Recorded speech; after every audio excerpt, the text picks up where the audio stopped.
You're listening to RevUp, a podcast about faith, family, and moto. I'm John Parkinson, president of PanicREV Ministries. And I'm Zach Cummins, former supercross racer with a degree in religious studies from Columbia University. We're sitting down each week to talk with professional athletes about the unique crossroads of Christian life and action sports, to offer you a view into the motivations that drive those at the top. Hey, what's going on, everybody? Thanks for tuning in to our first episode of RevUp. We are here with Zach. And what's going on, my man? Not much. Just getting comfy inside. I'm on week 4 of staying indoors. So enjoying it. How are you doing? I'm doing well. Just enjoying this time with my family and doing some fun BMXing with the kids and building jumps and trying to be outside as much as possible while being safe. It's like we're polar opposites. I think I went in the backyard the other day. It felt like an adventure. Right on. Let's get started with a few things going on. Obviously, nobody's doing a whole lot. What's your take on this whole COVID-19 motocross, supercross stuff? And where are you at with it all? It's crazy. I mean, there's a lot to bite off there, I think. I mean, the COVID stuff in general obviously is horrible, whichever way you slice it. I mean, it's kind of turned into this two sides thing, right? Like overreaction or underreaction. Either way, it's horrible. People getting sick and people being ill and people having to stay inside and losing their jobs. When it comes to moto, it's crazy. I can't imagine, like, being a former racer, imagining the mindset right now of just this unknown of when you're going to be racing again is insane. And then, like we were talking about the other day, tracks are all shut down. So even if you wanted to prep for the season and you knew how to prep, like, what do you do? I don't know. It's pretty wild. Yeah, as like a privateer or whatever, there's nothing you can do. I'm sure some of the guys can still be riding supercross at test tracks and that kind of stuff. But I mean, there's nothing for privateers to be doing other than riding out in the hills, or jumping out at the skate park with Buttery, or going to the skate park with Buttery. So I don't know how good practice that would be, but be a little bit fun, right? Yeah. There are plenty of spots out by you, right, that are just kind of tracks in the hills where guys have been riding. There is out here in Marietta and Temecula area, Menifee, all that. But it's looked down upon, it's frowned upon. So, it's not ideal. There's some good spots, but if cops roll up or police get called, it's not awesome. It's tough because, I mean, in the frame of things, obviously, like, and I think we're all prepared to admit, like, racing moto right now is non-essential work. Like, going out and having large groups together is not something that we need to be doing. But at the same time, it's people's livelihood. And, like, they have the ability to go out and social distance and practice it safely. Where do you draw that line of, like, going out and riding in the hills with your buddies and keeping that distance and preparing for a season where you're going to be working, or just staying inside and riding the stationary bike? Yeah, I mean, how many times are you on a dirt bike track? I understand in the pits or whatever, but how many times on a dirt bike track are you actually hanging out with somebody? How many times do you actually crash into somebody and you're laying on top of each other or whatever? For me, that was pretty often. The crashing part, but maybe not on top of each other. I collected people. So, yeah. But cool, man. Yeah. A couple other things going on in the moto world. Again, not a whole lot, but breaking news kind of was Jason Anderson leaving Alden. What are your thoughts there? So, I mean, as you know, I spent a bit of time there a long while back when I was staying with the Cian Cerullos and was training with Adam. Obviously, Alden is a class act, and everybody knows that. But his program is gnarly. And Jason is one of those guys that, as everybody knows also, is more of a free spirit, it seems like. I know he grinded super hard while he was there, and I'm sure he'll continue to grind, but I'm excited to see how just a change, and not saying that there's anything wrong with the program or that what he's doing is bad or good. I just think that change can oftentimes really reinvigorate a guy. It is pretty wild to see it happening like technically we're right in the middle of a supercross season. Yeah. Right. So, I mean, there's this huge hiatus. This is kind of the time to make a change if you want it. We have like a mini off season. But yeah, it'll be interesting. I don't know. There's only been so much released about it. I'm curious as to where he's going, or if he's one of those guys that wrote down everything he was doing with Alden and then was like, hey, man, I got this notebook full of stuff. I'm going to go do it on my own, save some money. Yeah, I don't have any insight on it, but to me, I think Jason's kind of going on his own and going to do his own program and run with it. Like you said, Jason's kind of that free spirit that he put in his work. He won a title, and honestly, Alden's program is so gnarly. Or from the outside perspective, and knowing a few people in there, you can only grind for that long and really enjoy what you're doing. Most of the time, people are like, man, you're racing a dirt bike. It's fun. It's this, it's that. And it's like, dude, listen, this is my job.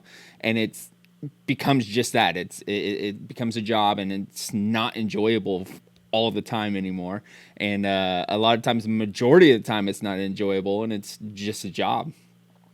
I agree. I mean, I can't think of, and I could be mistaken, but I can't think of any examples of someone that got in with him young and was able to maintain that pace of training and riding just with such a precision and a calculated measure. To me, it does strip. I mean, I'm someone that I ride better when I'm having fun riding. Yep. There are other guys that like that kind of algorithmic focused formula. I mean, I think Dungey is a good example of that, Absolutely. right? Could just click off his beats. But even he only had a few years there before he was done. So I don't mean that as a critique of Alden at all. I think his program is legit, but it does seem like guys can only sustain that for so long before they either have to dip out and go somewhere else, or they're, they've won enough that they're just done with the sport altogether.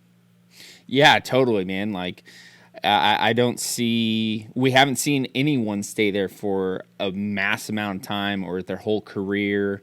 I don't know if the grind for that long and that kind of structure, people are able to maintain their whole career. And honestly, just knowing Jason and his personality, and that is just not him at all. So in my opinion, for him to grind out as long as he did is pretty impressive. Yeah, no, I agree. And I mean, sometimes it's even, and I know we've talked about this before too, sometimes it's not even necessarily the grind, like, hey man, I'm working too hard, but just that repetition of every day looks the same, right? On Tuesday, I'm doing the same drive from here to the same track, and I'm doing the same laps. Yeah. Sometimes same just road changing ride, that can be huge. Same everything.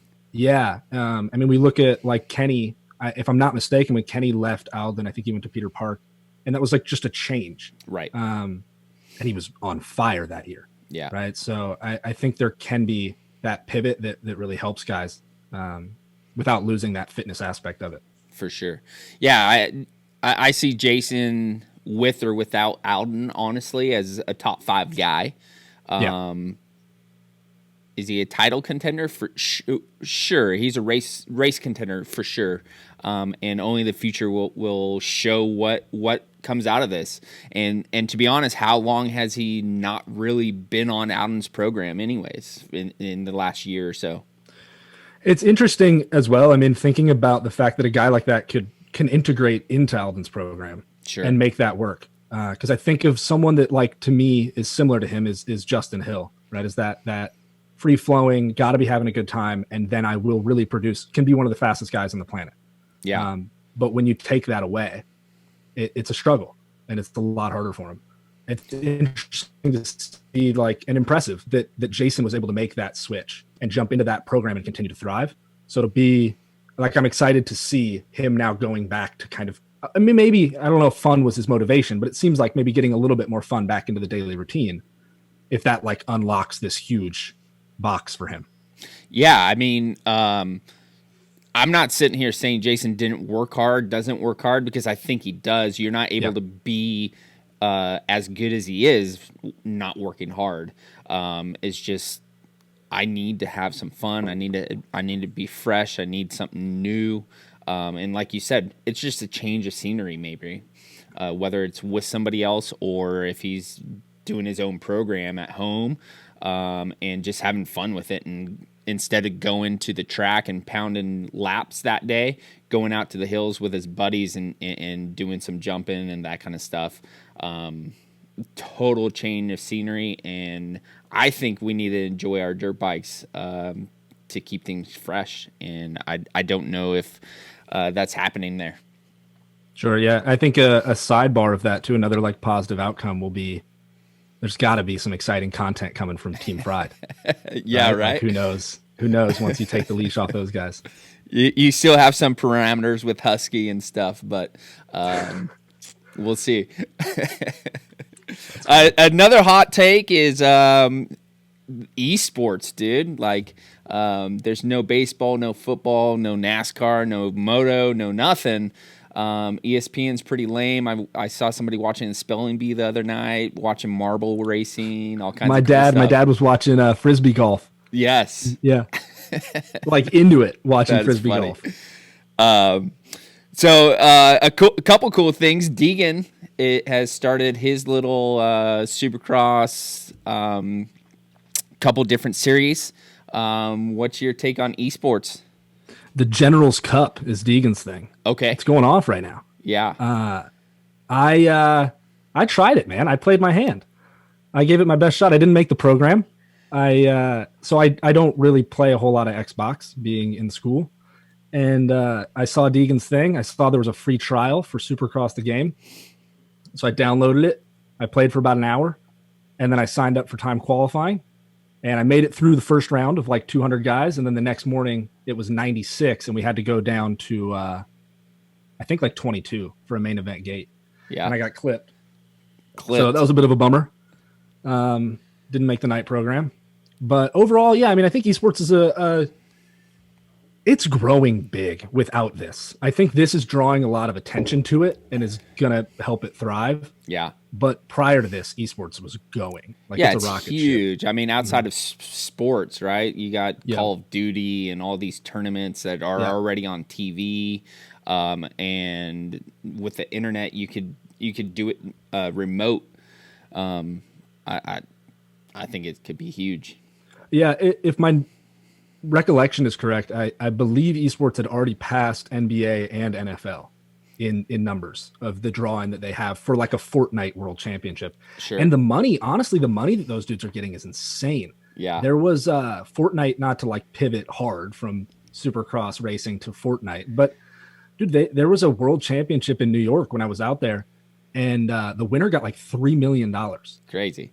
So to think that the 14-year-old kid that won that just destroyed any Supercross payout there's ever been. Yeah.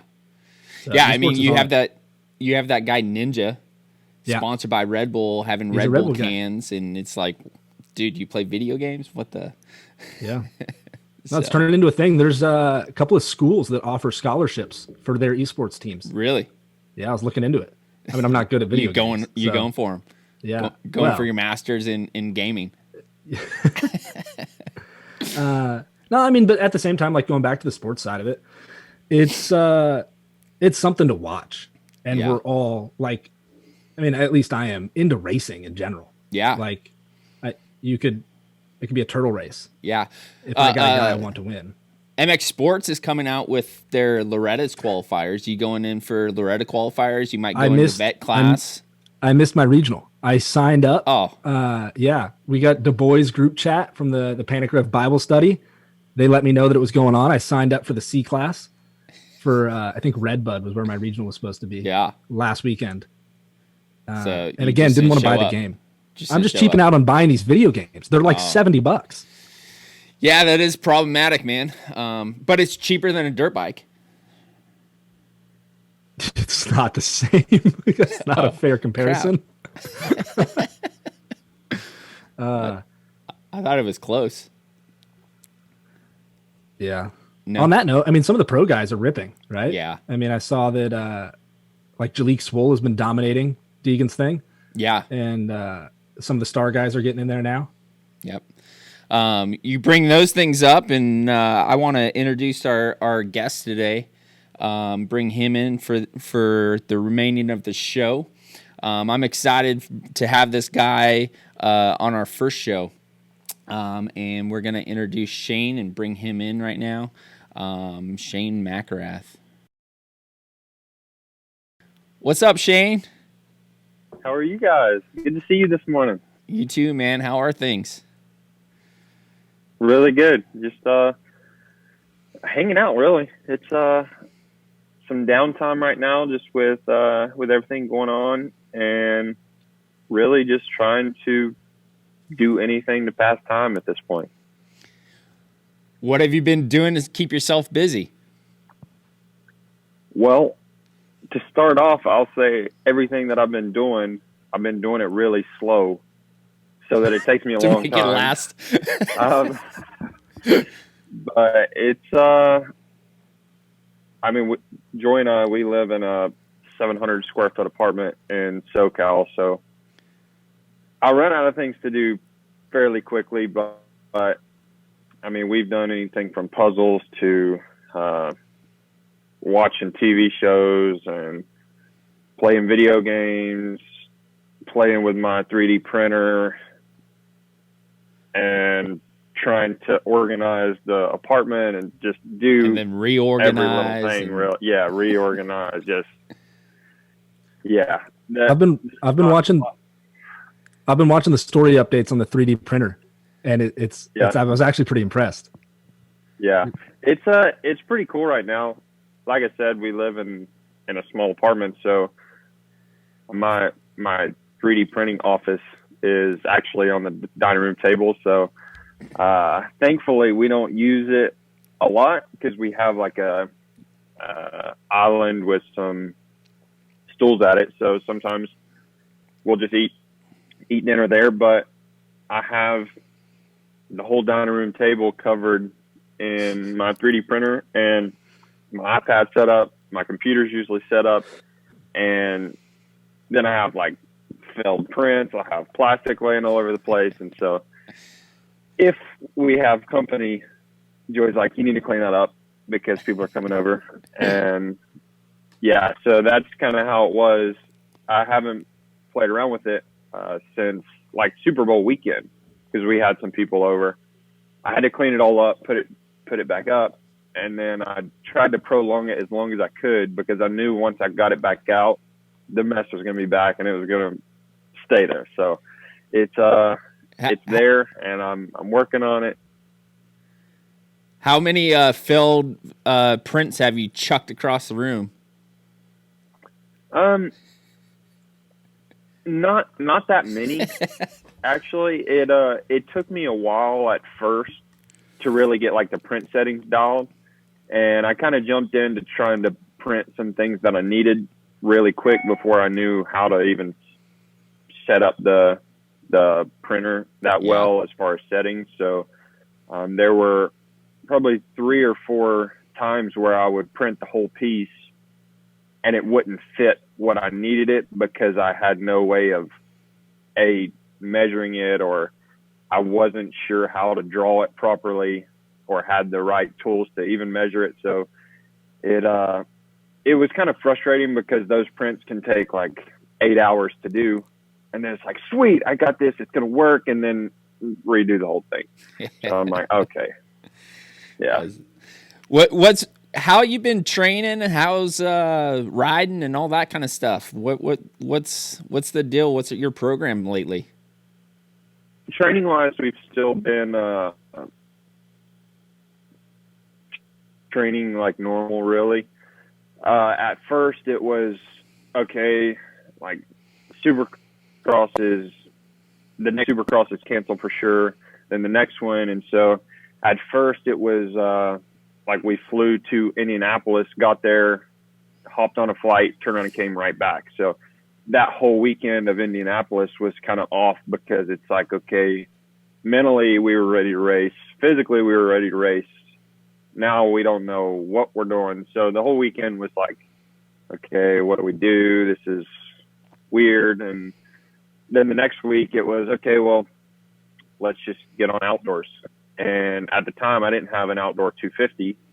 So I just rode the 450, I think 2 days that week. And really things kind of started to decline continuously. So since then, our riding has continued to taper off.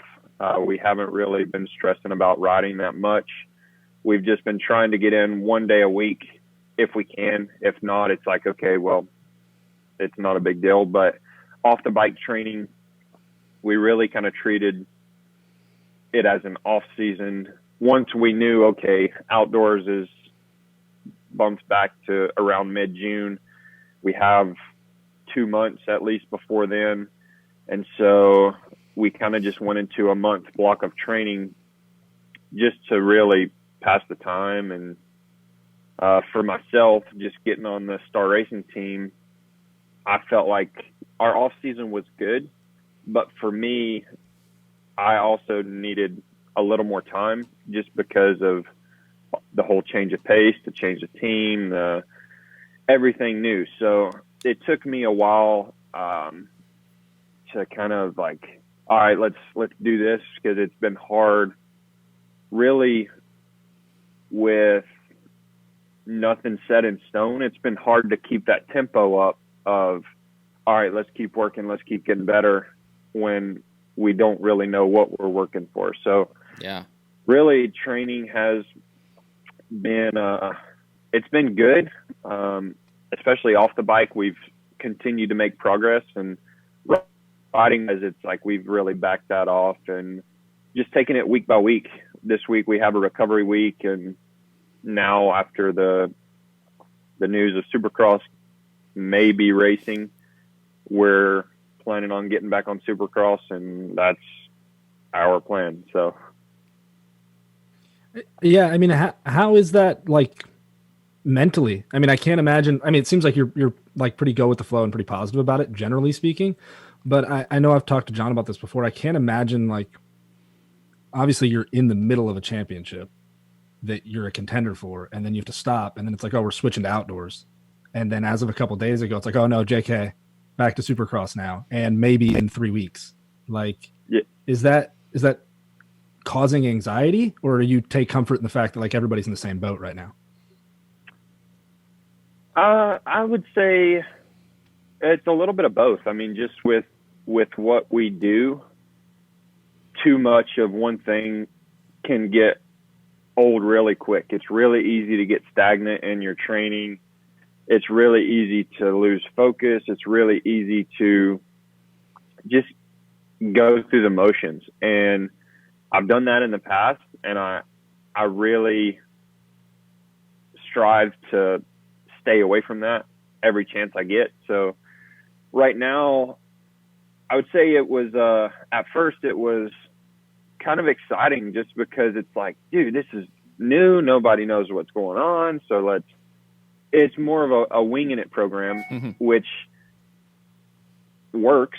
Like, it's okay. We have a rough plan, and let's just go, and we'll just keep going. And then it got to the point where it's like, okay, things keep getting pushed back. Like, I'm a little tired, and we're going through this training block. And so like we have like a 3-week training block of like progressively harder training. And then we go into a recovery week, which is what we're in right now. So now it's really like enjoyable, but before it's like, it started out okay, but then you lose that end goal of what you're working for. And so at the same time, your training block weeks are getting harder and harder, and it's like things keep getting pushed back. And so really, I would say probably the last week and a half have been the worst, just because it's like, dude, what are we working for? Like, it's hard to maintain this tempo, but mentally it's like just going now at the thought of Supercross coming back, then it's like, oh, cool, we'll get back on Supercross and we'll switch it up. But I mean, as you know, Zach, outdoors is pretty tough on your body. And I mean, if we were in outdoors starting 3 weeks ago until the end of August, it's like, that's a long time. Not to mention then going straight into Supercross. So it's like, okay, well, we'll take things as they come. But now it's kind of exciting. It's like, okay, we're going to switch it up, which helps us as riders just keep a fresh mind. It keeps us alert, keeps us working on different things. And it's cool, but it's like if we do that for a month and then things keep getting pushed back, and that's where it's like, okay, like we need to figure out something to do. Yeah, mentally, how do you prepare yourself? Again, going, hey, Supercross is going to be canceled. We're going to go full on moto. And then you switch gears. Okay, we're going to start moto. And then just a couple weeks ago or a week ago or so, we're talking about Supercross again. Mentally, like, how do you do that? It's a roller coaster. How do you feel about how do you just push through? Honestly, it's I would say it's been a big test, especially right now, because with other people who can't work right now, thankfully I do have a job, but at the same time, it really has kind of opened my eyes into, do I really love what I do? Like, and why am I doing what I do? And like the last couple of weeks, it's been that like mental battle more than the physical battle, because it's like, am I doing it for the right reasons? Am I like doing this to better myself? I'm like, this is teaching me discipline. This is teaching me character. This is growing me in all these hidden areas that not a lot of people understand. They think we just kind of work out and have fun and goof off, but it's like, it takes mental focus. It takes spiritual focus. It takes physical focus. It takes really all of our time has to go into it. And so that part of not knowing what you're working for really makes you, I guess, evaluate why you're doing it in the first place. And okay, I don't have a goal to work towards yet. I still want to work like I know that I should work, even though we're kind of all doing this together. We're all in the same boat as in regards to, we don't know what's next, but really just trying to ask myself, like, why am I doing what I'm doing? And am I making the best use of the time that we're given right now? Because it's a weird time, not only in America, but in the world. So to me, I still have a job, but like, we need to, I guess, make the best use of this time and what it can teach us. I think that's, I mean, within that, not to like focus in on your answer, but like, I feel like there's a really interesting perspective there of like your point of view of what it's teaching you, right? And the fact that like this is teaching you discipline and different character traits and growing you spiritually, and using, like, I've often thought as a Christian athlete, or former Christian athlete, whatever it was, like the idea that motocross or like my sport could be the outlet for my faith, for me to like share it, and therefore everything else was a means to that end. But it seems like the way you framed it was kind of motocross is the means to the Christian end, right? In the sense of like racing and working this hard for racing can mold you into a better individual, and for that reason you should do it, right? I mean, is that fair to say? That it seems like that's your perspective? Yeah, it's like I said, it's been really even like beyond motocross. I mean, now it's like, for my wife and I, we travel every weekend. We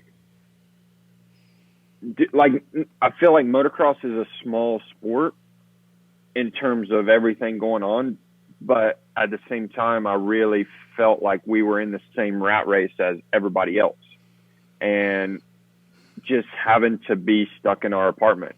Me, it's like I enjoy it, and I'm a homebody anyway, so getting to be locked up at home, it's like, yes, I enjoy gives me a hard time because she's like, Shane just loves being stuck inside. Shane just enjoys not going anywhere. And that is true. But at the same time, it's like, I've realized that I can only take so much of that too. And from a family perspective, it's like Joy and I, we spend really a lot of time together. We travel everywhere together. And so for us, it's not really out of the norm, but for other families that maybe their dads are away working all week and the kids kind of grow up mainly with their mom or vice versa. It's like, I think from a family perspective, this time has been huge, and just getting to see so many people out walking, just getting a little bit of exercise, getting some sunshine. And to me, since I've been in California, the first time I came here was probably, it was at the end of 2012. So it'll be going on 8 years this year. Like, since I've been in California the whole time, I've never seen this many people out and about. I've never seen this many people or families. Like, it's crazy to see, like, even though it's just small groups right now, it's like people gathering like publicly. There's no, I guess, like, have to. It's like, hey, let's just go hang out. Let's just go talk. And to get to see the effects of something that could be so bad, like, no, stay inside, you wear your mask, do this and that. But it's been so good, like, to see things from an outside perspective into other families that I don't even know, but getting to see people spending time together really made me realize, like, okay, I also am in the same boat, in a sense of, I try to fill up every bit of my day with something, whether I am at home in the apartment or whether I'm having to go ride or train. It's like, I don't want to waste time. But now, just the perspective that this time has really pointed out to me, not only in my life, but everybody that I see, whether I know them or not, it's been really, really crazy just to think, like, wow, this is crazy. But as a Christian, it's like, I don't worry about it at all.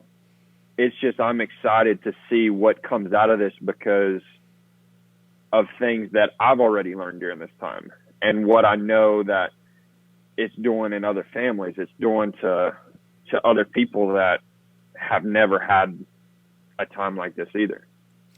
Yeah, talking to a few people, just mentioning being outside, and people are like, man, I've never seen this many people walking and what's going on. And it's like, man, these people don't have a job at this point. And if they had this time, we would see this all the time, but that's not the case. And people are at work and doing other things, playing baseball, playing whatever with their family, but now all that's shut down. So for me, like Zach and I were talking before, it's been awesome. I've been able to hang out with my boys way more, have quality time with them, going out, building BMX jumps, riding bikes together, and all that kind of stuff. So to see that from my perspective as well has been really, really cool to see families come together and hopefully spending quality time together and not getting each other too crazy. Mm-hmm. So, but that brings us into about 30 minutes of our show.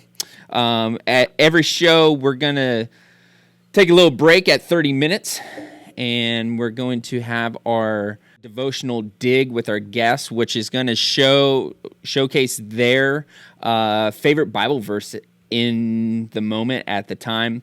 As a lot of you might know, Bible verses, our favorite Bible verses, will change throughout time. So Shane's going to share his favorite Bible verse, and we're going to dive into it a little bit and discuss it. All right. I'm going to be reading out of the NIV version. Sorry if you can't see all this camo, but this is my little Bible. And I'm going to be reading out of Ephesians chapter 6, just the first 3 verses. It says, "Children, obey your parents in the Lord, for this is right.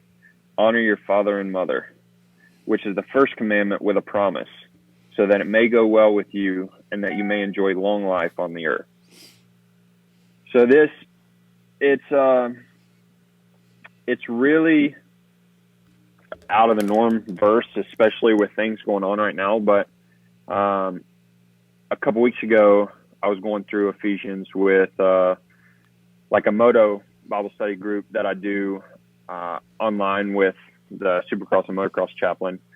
And we were going through Ephesians, and just this time right now, like I said, it's brought out, I'd say it's opened my eyes to how I've been living, and just how I thought I was doing pretty good and being a pretty good steward of my time. And it kind of really made me realize that now that we can't do anything, it's like, okay, I have a lot of extra time now, and what am I doing with that time?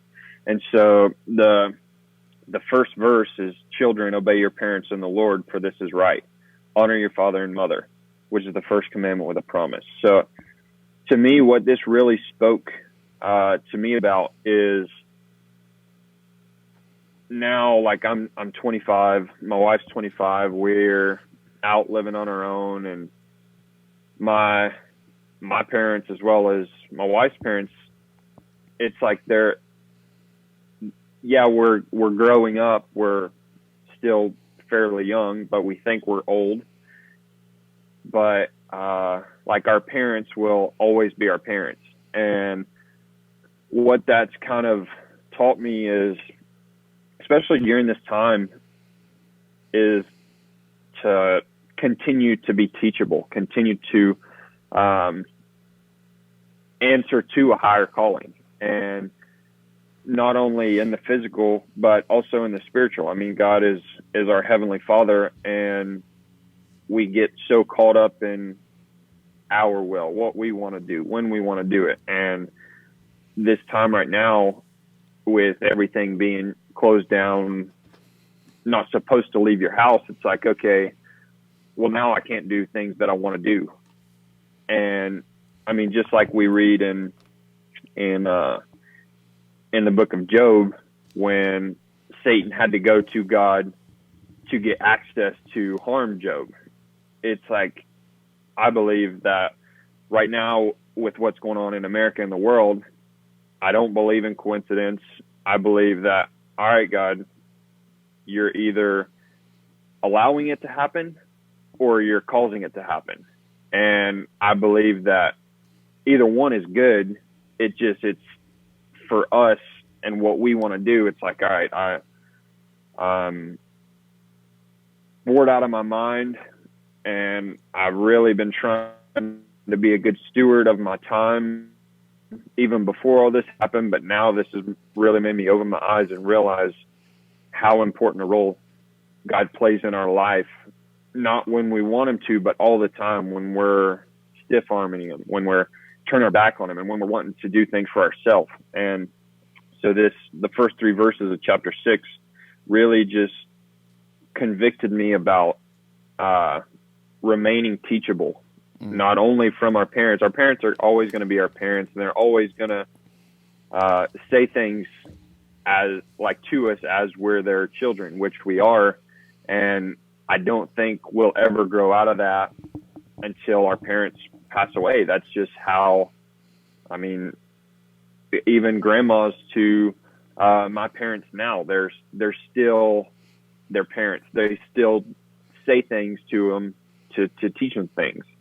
And for me right now in this time, it's really convicted me about remaining teachable and understanding that it's not it's not my world. It's not like the world doesn't revolve around what I want to do when I want to do it. It's like we're all in this together, and we're all intricately placed, and we all have different personalities for a certain reason. And yeah, this time has just really convicted me about remaining teachable and really letting God allow things to happen or cause things to happen, and be okay with the outcome.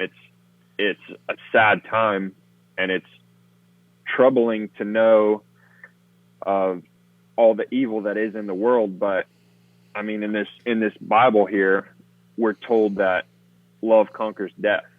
And so, especially right now, it's hard to understand that, and it's hard to grasp it. But that's where we have to know and believe that, all right, what God has said is proven to be true, and I don't want to steer from that. Yeah, I mean, I look at these verses at face value, read it first, and I'm like, man, like, obey your parents. Like, all right, like, nice pick, Shane. But no, I mean, I think what you extract from it, like, it sounds like, I mean, you're saying teachable, and I'm hearing like obedience and humility, right, are both really tied up in that, and being humble-hearted enough to know that, like, you're not the man. There's always someone above you, and in this relationship, it's your parents, and then your parents in God, it's in the Lord, right? And so, yeah, I mean, I think, especially right now, staying humble is so critical just to keeping our sanity. I mean, if I felt like I was in control of my life today fully, I think I'd go nuts, because I'm really not. And it's so apparent as we have, you know, government structures coming into play, but then also just the natural conditions of the world. Yeah, I think like getting grounded back. I mean, the whole Bible is about it. Like you're saying, that humble-hearted, knowing your role as a receiver of love first, and then a giver of love. You know, love was given to you, and therefore you know it. It puts you in that position, that kind of subordinate position that you're talking about. Yeah, no, I think it's profound to me that you pulled that from here. But I see it. I mean, you made it work for me. Yeah. I had the same reaction. I even text you, Shane, or is this you sure this is the right verse? But getting what you pulled out of there is super crucial. That, hey, we never just arrive, right? Like, we need to be continually seeking and continually willing to learn, and never cease seeking out God and seeking out truth and seeking out growth. Because if anywhere we are in the Word, in our relationship with God, in our relationship with our wives, and with this verse, our relationship with our parents, if we ever cease from growing in those things, we're going to probably end up in a bad spot. Training, I'm at a good level, I'm just going to stay here, and all my competition is growing, I'm going to fail. And that's the same thing with our walk. If we feel like we arrived and it's like, man, I'm so close with God right now, and I don't need to open up my Bible anymore, I don't need to pray, we are going to fail. We fail when we're even in the Word and like doing a quote unquote good job of with our walk. I fail all the time. And to think, if I'm not learning and thinking that I get it and I have it and I can't go any deeper, get any further, we're going to be in a scary place. Yeah. Yeah, that's what it's, I mean, I'm 25 now. I feel like I don't need your help. Like, dude, I got it. And like daily, I just think with what we do in motocross every weekend, like say if we race all the rounds, it's 17 supercrosses and 12 outdoors, which is 39 weekends a year, plus Monster Cup if you race it, plus the Motocross of Nations and any off-season races that you may do. That's over 75% of the year. But with so many different trials throughout the year, that's kind of what it taught me is we go to like so different extremes so often. I think that's really helped me with not going up and down so much, but that doesn't exempt me from going up and down. And it's like I get a 10th one weekend. All right, God, I need you. Then next weekend I win. It's like, yeah, that's right. And next weekend 10th again. Man, what's going on? Like, so it's. But even in regular life, away from that, I mean, you get married and you're like, yeah, I got a wife. I'm a man now. And then you move out and you live with your wife. You get a place together, an apartment. It's like, yeah, we did that. And boom. Oh, shoot. God, we have really fallen short here. And then it's like, maybe you buy your first car. Yeah, we got a car. Well, no, the bank owns it actually. So there's just so much up and down that it really teaches you, okay, like we need to settle. We're crashing too hard when we're at the bottom, and we're too high when we're at the top. So, like, God, we need your help. Yeah, for sure. I want to be here, obviously, without my walk and whether it was my literal parents or people in my life leading me to the point that I am today, and the walk that I have, and sitting here in front of you guys and doing ministry for the last 16 years without listening to the people around us, and truly seeking after God. There wouldn't be a PanicREV. There wouldn't be what we're doing at all. So just seeking wisdom and finding those people, whether it be your parents or what I press upon you guys all the time is finding accountability, people that are like-minded, that are going to hold you accountable, that are going to walk with you and help teach you these things of life, and usually those are people that are older, that have lived life a little bit more than yourself, and have been there in the past and dealt with similar situations. But we always need to be learning. We always need to be having an open mind and willing to listen, because when we're not, that's majority of the time when we find ourselves on our face and in a hole and trying to get ourselves out. So that's I think me to cut in there. Like, I think for me, it was to agree with both of you. I mean, like, that was a huge turning point in my walk as well. Going from that point of attaching like happiness and fulfillment in life to achievements that I had done, as putting myself as the man who could create that for my life. Yep. And that was through racing always growing up. And then I had, that really bad head injury in 2015. And then it was like, okay, racing's probably out the window. I bring nothing to the table now. Like, there went all of my worth in life. What do I do? But yeah, through my walk and through shifting that perspective to things being in service of this, this God that loves us, it shifts the function of everything and gives you that consistency and that level-headedness. That's the only way to find real peace, I mean, I struggled so much with that up and down, and I think I still do every once in a while. It's hard not to get caught up in it, but yeah.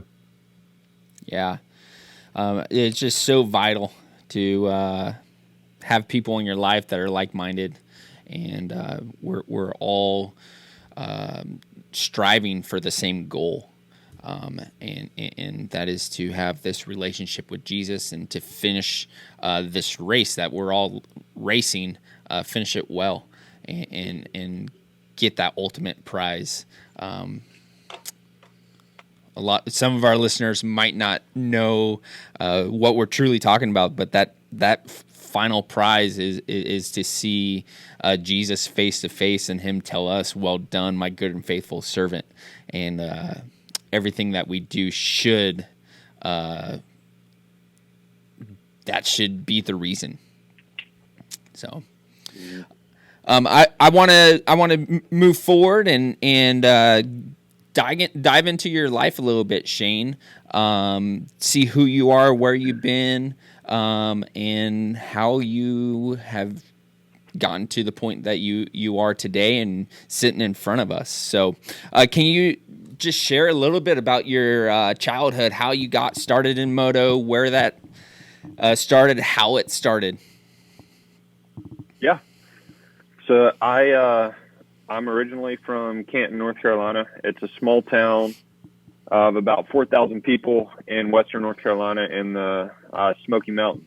And I grew up only about 30 miles from Tennessee, from Georgia, from South Carolina, and Alabama wasn't too far either. So it's, I just grew up in a small town in the mountains where we had a few tracks growing up, but my whole family was really into racing. I mean, I started riding bicycles when I was almost 3. So I was still 2 then, and started riding a 4-wheeler when I was 3. And before I turned 4, I started on a motorcycle. And my dad was the good racer in the family, I guess. And my older brother, he was pretty into racing. And also both of my older sisters, they both raced 4-wheelers a few times. And my mom, when she was younger, she also rode and raced a few times. So my whole family was into racing something. And that's really kind of where I started. I mean, my earliest memories were going to the races with my family, all in a box van, like the local Saturday night races at the fair and the local indoor races where when I was on a little 50, it was like riding a supercross track, but now on a big bike, you can't hardly turn in there. So it's, I mean, we would every year for the Christmas parade, we would put our bikes on a trailer and we'd all sit on them. And so it's, I was really raised on 2 wheels, starting on bicycles, up to this point. And that was, really what I remember of my childhood. Not much about it. I remember, just always wanting to ride, going to school. I had 2 or 3 friends that they also rode, and that was our little clique. And we would go to church on Sundays, mainly because Mom would make us every chance that we could go on Sunday when we weren't racing. But yeah, it was I would say a normal American family that goes to church on Sundays. So it was something my mom always kind of pushed us to do. It's like, I mean, just like any other parent, like we've been talking about, growing up, my brother and I hated to wear pants. Like, we didn't own a pair of pants. Mom, don't make us wear pants. It's snowing outside, we're wearing shorts. But it got to the point where we had this little thermometer on our box fan. She would say, if it's above 65 degrees, you can wear shorts.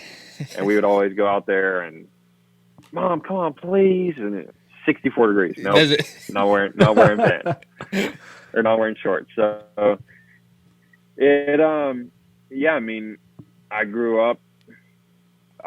felt like I grew up just the same way a lot of other people do. And it wasn't until really, I remember laying in bed with my mom one night when I think I was like 9, I'd say. And we were just laying in bed, and my brother and I shared a room together. And it wasn't a very big room, but it had like a walkway. You come in the door on one end, and the other end was like a walk-through bathroom. And we each had a twin bed on each side of the room, like just wide, or the room was just wide enough to have that on each side of the doorway. But my mom, she would start in one of our beds, like sing to us and say our prayers, and then she would go to the other one, and she'd usually end up falling asleep while she was singing. But there was just one night where she started telling me about Jesus, and just, she was, still is, she's an emotional lady, and she's got a really tender heart. But even when I was 9 years old, it's like this, it made sense to me. She was like, yeah, well, like, the way you go about it is you ask Jesus to come into your heart. And I mean, we all mess up, but once we accept Jesus to come in our heart, then he'll save us. And so I'm like, okay, well, she led me through a prayer that night, and I got saved that day. And then we told our pastors at church, and they were all excited, and didn't fully know what was going on at 9, but really, as I got older, like year to year, just getting more involved in youth, really wanting to just be, I guess, be useful, I just had this conviction of, am I doing good enough? Like, am I being obedient? Like, kind of being around the church environment. My mom was kind of the spiritual rock in our family, and she had some good friends at church that they were always just like dialed in, it seemed like. And so I kind of had a benchmark in my family to, like, okay, man, am I being good enough? So it was really like I had that thing that I had to kind of strive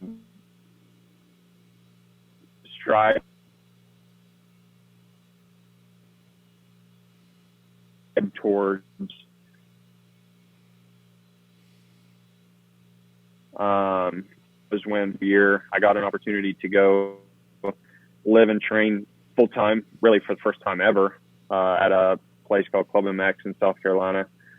And so that was really my first, like, blossom moment, I guess you could say, where, like, stuff got real quick. I had to learn to do my own laundry in a 5-gallon bucket of water, wash my gear. Like, I had to learn how to microwave my food, which was a big deal then. Yeah, so it was a big growing pain, I guess you could say, that really helped transform me and to really show me who I wanted to be. And, like, really, my faith became, like, real at that point. It was something that, all right, I don't have anybody else to, like, really look up to. I don't know if I'm good enough, but I need to pick up my cross, and I need to do something with it, because I got to do something. So that was really where me as a person, I feel like I grew up. I took on the responsibility of my own faith. I took on the responsibility of, okay, I've got to take care of myself. I can't yell at mom downstairs and say, Mom, can you bring me some food? So it's that was kind of the turning point in my life. And at that time, Club MX, like, they had some chaplains that were coming in there, and they ended up building a chapel on the property and holding, like, weekly services. And so, like, being there with the moto community, we were all at different stages of our faith, and some people didn't believe in Jesus at all, but still there were times where they would come, and just being around people in the moto community and people coming to me that were way faster than me, and I look up to them for things. They were coming to me like, dude, what does this mean? I'm like, I don't know. Yeah. So it just really helped me to own my faith and to really start seeking after the Lord on my own, and understanding, okay, I made this commitment a long time ago, and I say I'm a Christian and this and that, but what exactly does that mean? And what does that look like when I'm doing my daily life. And so that really started my journey to this point, which there's still a lot I'm not sure of. There's still a lot of questions I have. There's still a lot of questions that I get, and I'm still searching for things the same way, but I've learned to use whatever around me as a tool. And I think that's ultimately the most important thing, is knowing that, all right, we trust in Jesus. And when we do that, that everything around us may go up and down. Everything around us can change in an instant, but we know that Christ is that solid ground. And just like in this time, all right, God, we don't know what you're doing, but we know that you've done good in the past with whatever is bad. And we know that your word has proven to be true in the past, and that's our only basis for proving it to be true in the future. So that's what we're going with. I think it's cool that knowing your story, to see and hear that, hey, when I really started taking my relationship with Jesus like real, that you see this in your career and in your walk an equal, right? Like you started taking your relationship with Jesus as your own, owning that. And in that time, you learned what that looks like, but at the same time, how to work hard, what it's going to take, and it took your career to another level as well. I think that's awesome to see and to draw that parallel. It's kind of mind blowing to me. I mean, I don't think we've talked about this before. I don't really know your faith walk that much. Or your spiritual journey, but like having raced against you when we were younger, I mean, we're a couple years apart, so I don't know that we raced on mini bikes, but like, to be blunt, like I had no idea who you were. I was telling John the other day, I think I raced you at a Loretta regional at Redbud in like 2011 or 2010. And if I remember correctly, I think you were on a beater Honda with like a duct tape seat cover, and it was a pile, and you worked me. I was bummed, obviously, but like at Loretta's that year, you went out. Who's this gooner? What? Freaking beating me? No, exactly. I mean, I got beat by a bunch of dudes. I got waxed. I sucked that year, but still, like the fact that you had a duct tape seat really bummed me out, because it was like, this dude just came from the sticks out here. So I mean, I know from having heard around that obviously like that you went to club that year, I think, but before Loretta's, and that year at Loretta's was kind of, I mean, not to put words in your mouth, but it seemed like that was your breakout year where you suddenly believed in yourself. Your results changed at that point. And yeah, like John's saying, like hearing you tell it and hearing you not mention that bit. It's not like, oh, I started to believe in myself. It's like, oh no, I started to believe in Jesus. Yeah. And then I worked differently. It's just the byproduct of that. That's pretty crazy. Like how, I guess for you, did you feel that direct causation, or did you find that newfound success to be more of a struggle? Because I mean, I know for me, at times, the better I did, the harder it is to be humble, the harder it is to seek Jesus and to continue doing that. Like, I wonder for you, being that you saw the direct causation in that relationship, or did you see that? Does it make sense? Yeah, that's actually something I still struggle with. I mean, it's like I said, we go through these highs and lows, and it's really hard to keep things into perspective, because our life is consumed by what we do, and we're trying to honor the Lord in everything that we do. So for me, I feel like applying like biblical principles and just the word to riding motocross, it's like talking about suffering, talking about drive, talking about just going the extra mile, loving your enemies, like your competition. As hard as that is, I feel like I try to relate anything that I'm dealing with. Okay, what's the biblical story that compares to this? And yeah, that's really, because like now, really over the last 2 years, like I've always like struggled with, all right, how do I do this in a way that honors the Lord? How do I want to beat my enemies or my competition so bad, yet still love them. And over the last 2 years, like I feel like I've really taken hold of, all right, God, I believe that you have me here for a reason. I don't know what's going to happen, but just use me. Like I'm going to go out. Heck yeah, I want to win, and I'm going to go out and do my best. I don't care if I bump into anybody, but it just like having to apply Bible verses to my life and to my career. Like run the race to win the prize. It's like, you dang right, I'm going to go out there to win.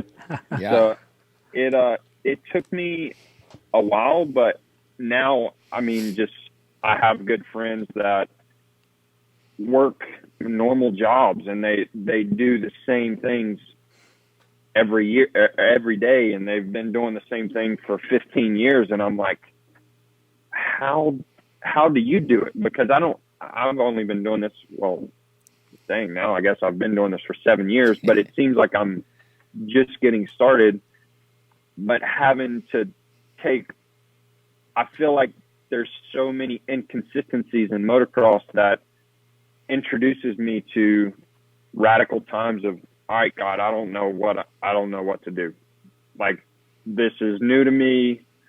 Whereas like some people, I really don't know how their faith is so profound doing the same thing every day. So it's really been me trying to apply a biblical story to every situation I'm in, whether it's good or bad. And like, all right, how can I keep this as the perspective, even though what I'm going through is totally off the wall and I don't know why it's even happening, but all right, I know that God can use this.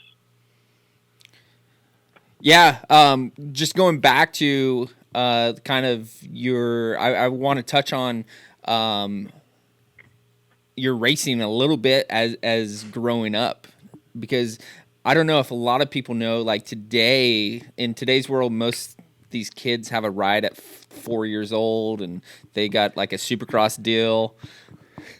I mean, I did, looking back, like I looked back at results the other day and like, my first year at Loretta's, I think I got fourth. I think you get like 30 something.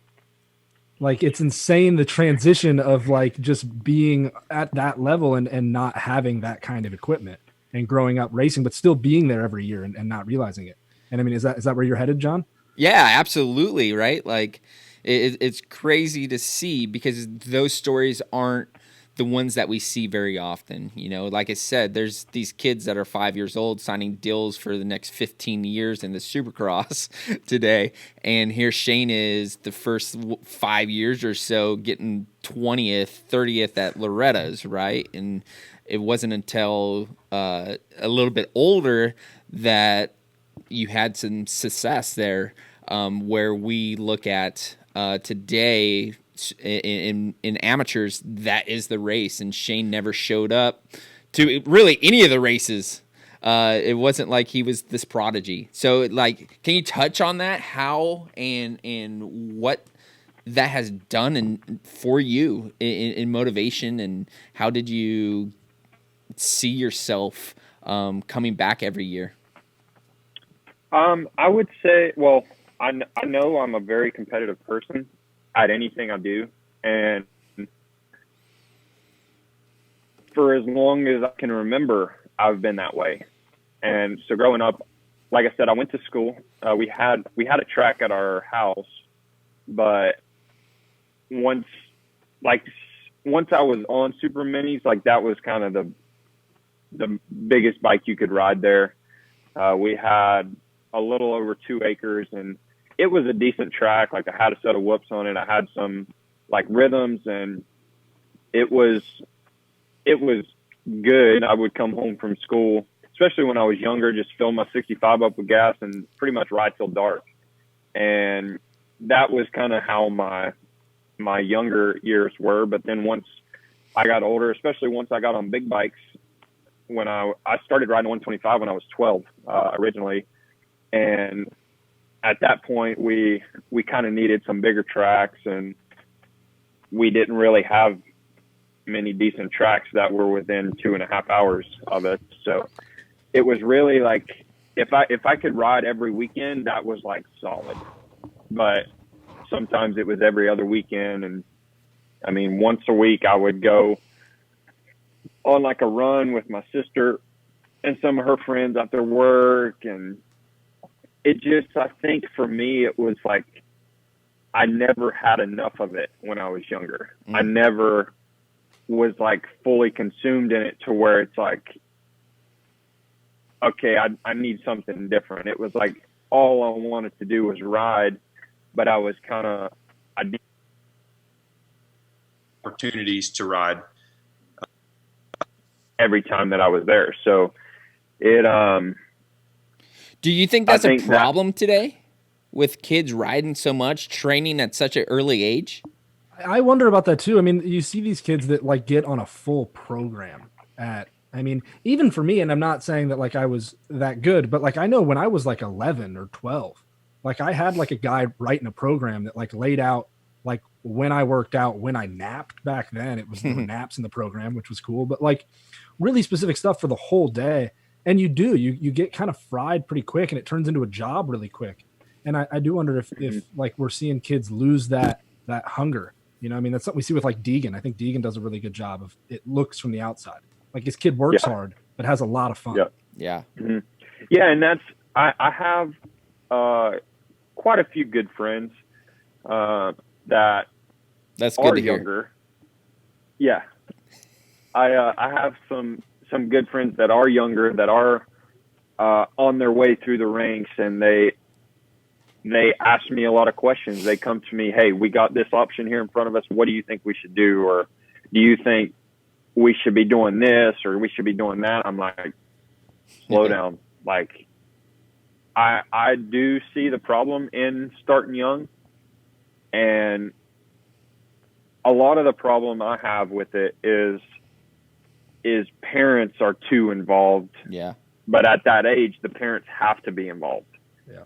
And then once the kids grow up, then the parents don't want to not be involved. Then it can be really bad, and I have my own personal opinions about it. And unfortunately, that's the way everybody is doing it now. And it's hard to do it otherwise, because I mean, you miss a small window of opportunity, and it's like you're nobody, and you'll never be anybody in this sport. So do you really believe that? Like, I think you got like Justin Cooper's, right? Like Justin Cooper wasn't anyone in the amateurs and until he was like right? And that's pretty recent.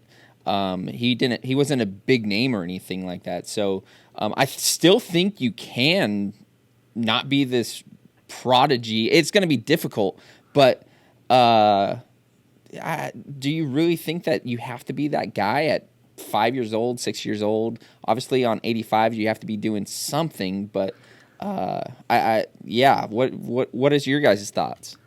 I think, I mean, Justin Cooper obviously is a kind of a break in the rule, right? I mean, as we see it, like the norm is going a certain way. I know for me growing up, like having seen both sides of that, when I was real little, 7, 8, my dad was super into it and super gnarly and like kind of a mini dad, nothing too crazy, but he was like real stern and would get aggressive, like, shout or whatever it was, and keep you motivated as a coach. But I know that like the blurring between that line of coach and dad, it's really difficult when you're a kid.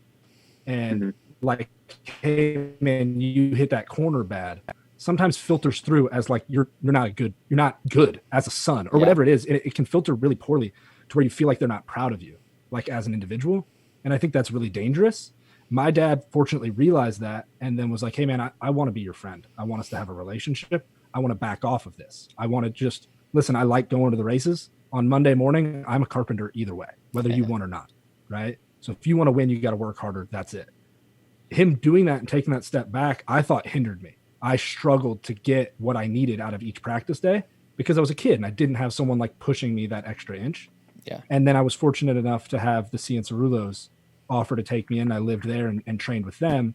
And then that separation of having Alan Ciancerulo as someone that cared and loved me, but also wasn't my dad, was like the perfect recipe for me. I feel like it's tough because the programs are starting so young with kids, and the sponsorship contracts are starting so young that if you're not there, you're just not really able to get there. I mean, we talk about like Shane is a break in that also, right? At whatever it was, 16, 15 years old, you were able to have this like jump to that next level. But between you and Justin Cooper, there's not really a whole lot in that few years that did the same thing. It's just so hard to bridge that gap. And at the same time, like, are you sacrificing father-son relationship? Yeah, I think that's super key.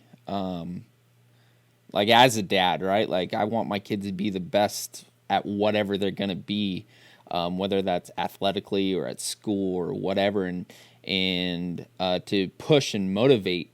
I totally can see and relate in them being bummed and thinking that I'm mad at them for not succeeding in their eyes, or for me to correct, right? Hey, you did great, but my wife tells me all the time, John, leave out the buts. And it's like, well, I need to correct that too. How often are you saying you did great before you give the rest of that? Be truthful. Very often. Like you did a good job. Maybe not great, but a good job. But there's 99% of the time a but after that follows. We could have done better here. We could have done better there. But it's so hard as a dad to be there, and because I don't want my kids to do it for me. I want them to do it for themselves, but I want them to work hard and do these things to their best abilities.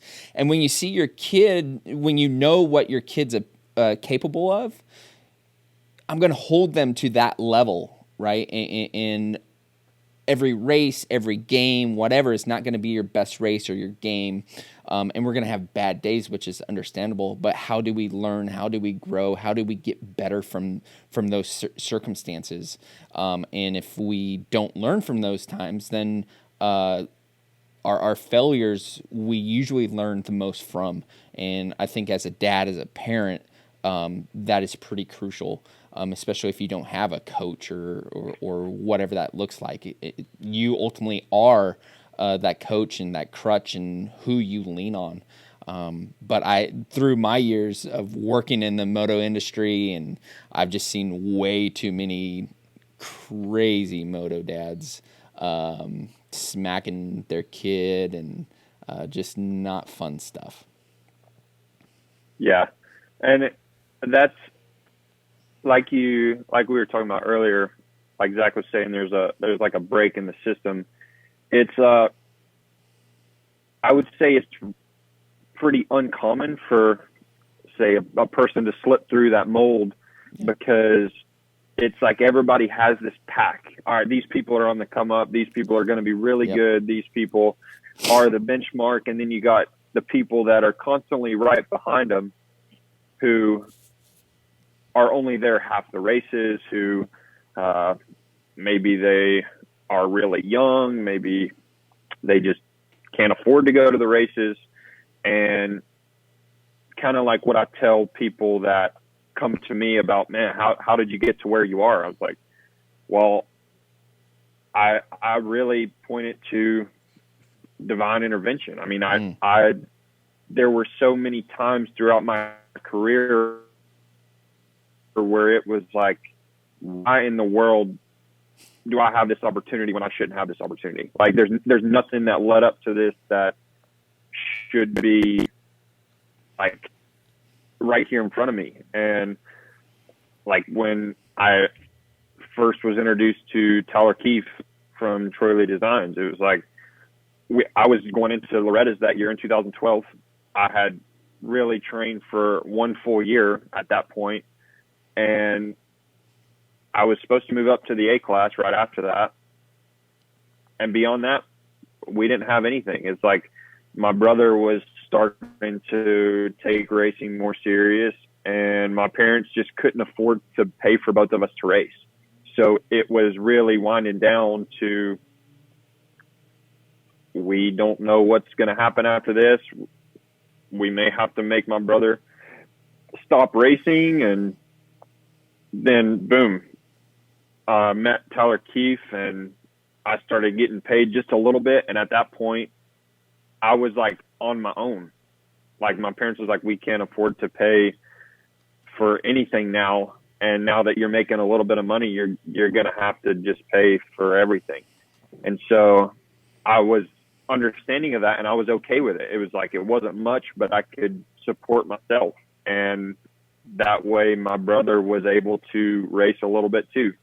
So just looking back, going back to kind of like when I didn't get to ride that much growing up, it kept that hunger, that like want alive, to where once I was old enough to understand this is what I want, that was when I could actually work hard. And that was when I could actually do things and understand, okay, this doesn't work when I do this, or this does work when I do this.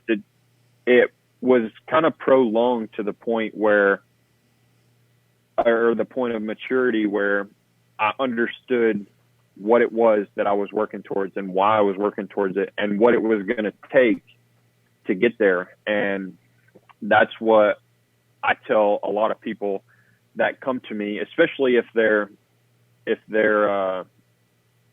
like Christians. The first thing I'll tell them is they need to own their faith. They need to know that they're a Christian because they accepted Jesus, not because their parents said, hey, this is nice. And beyond that, oh, we've got an offer from this company, or we got an offer from this company, and it's a 5-year deal. What do you think we should do? I'll just say, I don't think you should do anything until the kid wants to do something. Like until he knows that once he makes a choice here, that he's going to be stuck there and he's going to have to make it work. He's going to have to do things he doesn't want to do. And if he's doing it for you, then he is not going to make it 5 years, and that'll be the end of his career. So I just make sure that they're aware that, listen, this is like, you've got a really successful business. You've done really good, but you can't want this for your kid. Like, your kid has to want this. He has to understand what it's going to take. He's going to have to understand that he's going to have to do things, a lot of things that he doesn't want to do. And still today, that's where this sport is. It's like, I don't want to do this, but I don't want to get beat either. So it is a tough sport because of everything that goes into it and then some. And a lot of people don't know or see or understand that stuff. On that note, it's crazy to me, like having now gone away to school and been outside of this world for a bit, and looking back into it and seeing kind of that side of it. How, I mean, you use the word business, like some of these parents are functioning that way. And I'm not trying to look down on anybody, but there is that kind of business aspect of it with kids at a really young age. It's crazy to think. I mean, and I think it's partly because of the size of our sport, right? It's still not that big compared to, say, NFL. But NFL has these protections in place for younger kids, or I mean, the sporting of football in general. Mm-hmm. It's kind of a shame that we haven't gotten that breakthrough yet for youth in this sport. And it is kind of a grassroots thing still. It's very much a mom and pop just thrown into it. Little Johnny did really well at Loretta's when he was 6. Here we go. Let's figure it out. Yeah. Yeah, it's kind of gnarly. And I really don't mean that to like knock anybody. Obviously, we've all been there. That's where I was. And it's a part of it, but it's a shame there aren't kind of institutions in place to better protect kids or to better aid people in trying to guide their kids.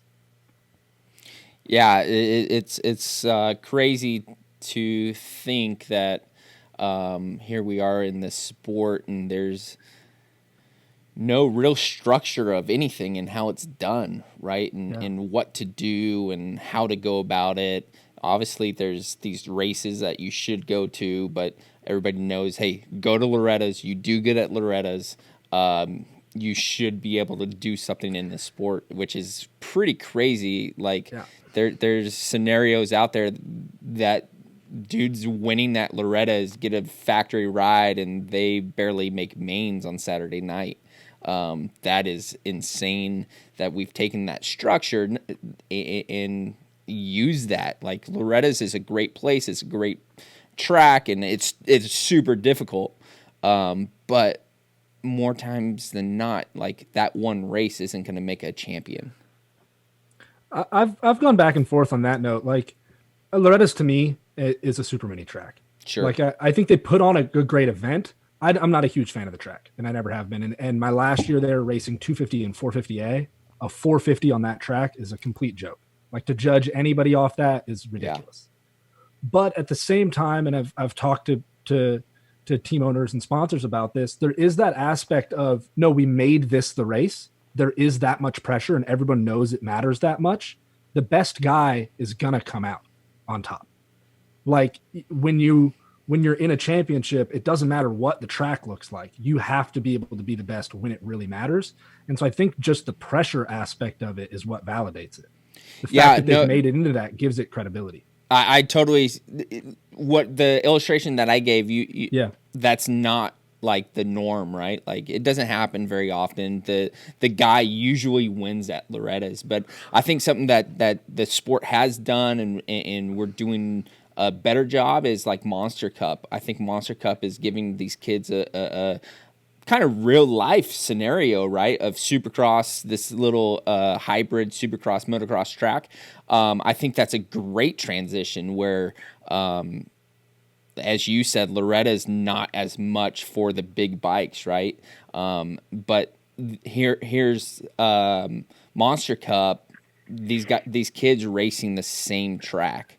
And even the Futures has changed. I went through the first year of the Futures, and it was honestly a joke. Like the track was so mellow. There were no whoops. It was like racing a milestone vet track.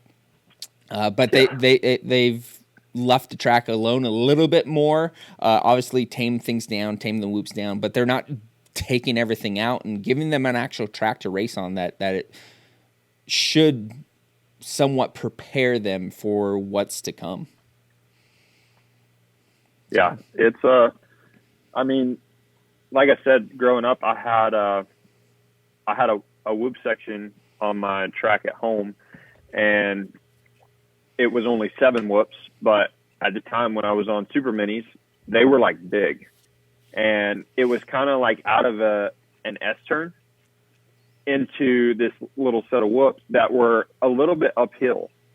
So at first when they were built, they were big for a super mini, and going through the S turn, I couldn't skim all the way through them because they just were too big and I didn't have the momentum. Well, then I started coming from off the track and doing this little jump and then going into them straight, and I still couldn't get all the way through them because they were so big. So I got my shovel out and I went down and knocked all of them down just a little bit to where I could skim all the way through them. And then there were days where I only would hit the whoops. I would just hit the whoops, turn around, do the double, go into the whoops again. And really, since I was young, like, I mean, the tracks at Minios, the supercross tracks, were pretty scary.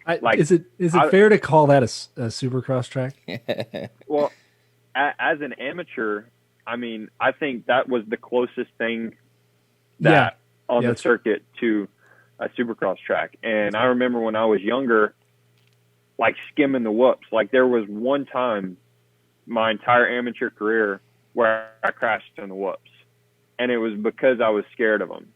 And after that, I said no more. Like I never again crashed in the whoops my amateur career. I have crashed in the whoops a few times as a pro, which I'm not proud of, but people give me a hard time. Like, oh, dude, Shane crashed in the whoops. Like, is something wrong? But I've always enjoyed whoops, and I kind of point that to only spending days at a time hitting whoops. And that's where now in today's industry, especially like in SoCal, it's hard. Everybody just wants to go to the track and do motos. Like I was talking with Davey Millsaps last night, and there's no basic fundamental practicing of anything now. It's oh, you got to get this lap time. You got to get this lap time. Well, with getting the lap time, you even for me as a pro, 7 years in, like there's times where I still ride like an idiot because I'm trying to get a lap time and all the basics go out the window. And it's like, it's a common thing, but once you don't learn at a younger age, you got to go fast. Well, then the kid gets on supercross for the first time, and he is a really fast kid. He may be the fastest kid, but he's going to get hurt his very first day on supercross. And that's the biggest problem I have with it, is it's all about the speed. I mean, granted, there are some guys that ride really good that have perfect technique, but they're just a few years behind and they just get overshadowed. And I see that happen a lot. But there's some people where it's like, I don't know how this person made it this far. And that's the sad truth, because they've never been taught. They don't know. And that's what like I said, anybody that comes to me is like, work on things. Like, you're going to need it once you get to the pro level, if you get there. Yeah. But that's really going to help you out and give you a good base for your future in the sport. I agree. I mean, I think back to like I said, got into kind of a program of sorts, and that changed throughout, but like burning motos and very structured for a long time.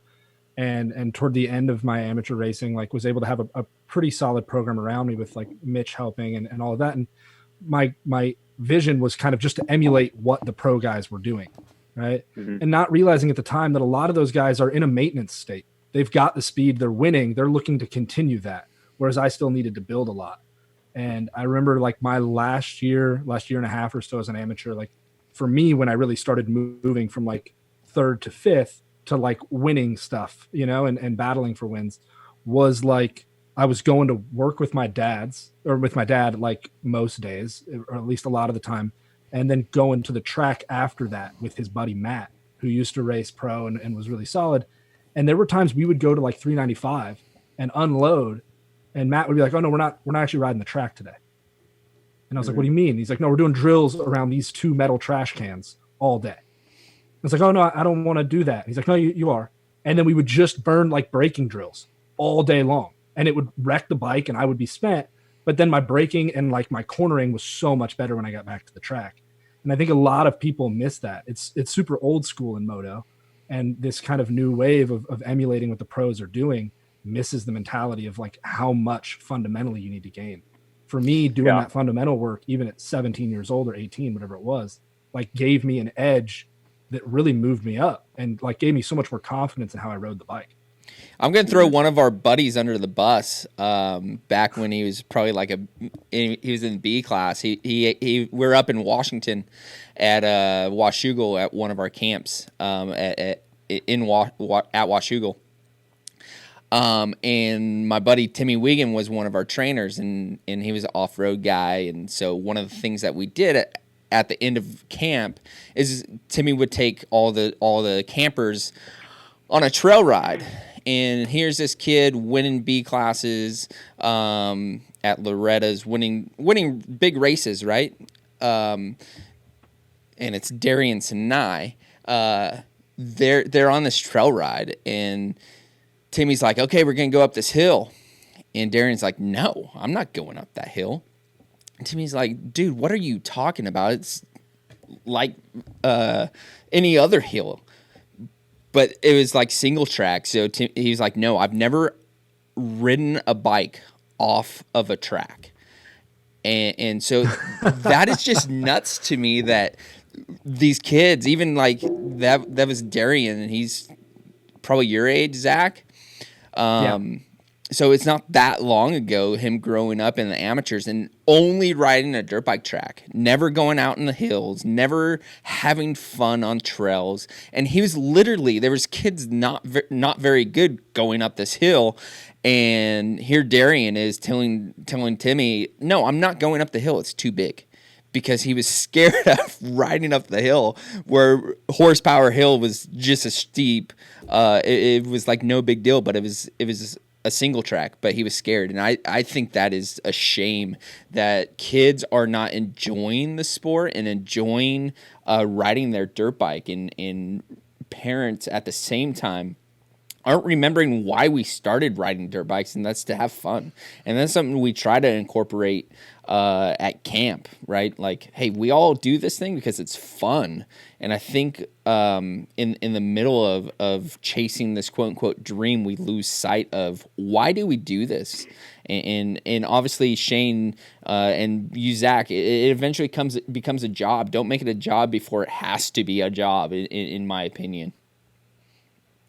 Yeah, that's with that, I feel it, like I said, it took me a while to understand, like, man, I love racing, but how do I do this like right? How do I do it in a way that honors the Lord? How do I do it in a way that's that is like I can make good money, but I'm like afraid to make money because I don't know if that's good.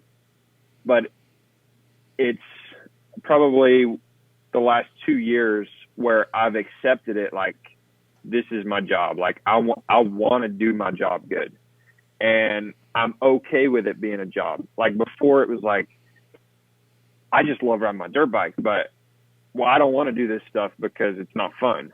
Well, you got to do things that you don't want to do, and learning how to make those things, maybe they're not fun, but maybe they're just more enjoyable now. Maybe you find a way to make it work, but now I almost enjoy it more having it as my job and knowing I love riding dirt bikes, and now understanding what a dollar is, and now understanding what it means to provide for my family.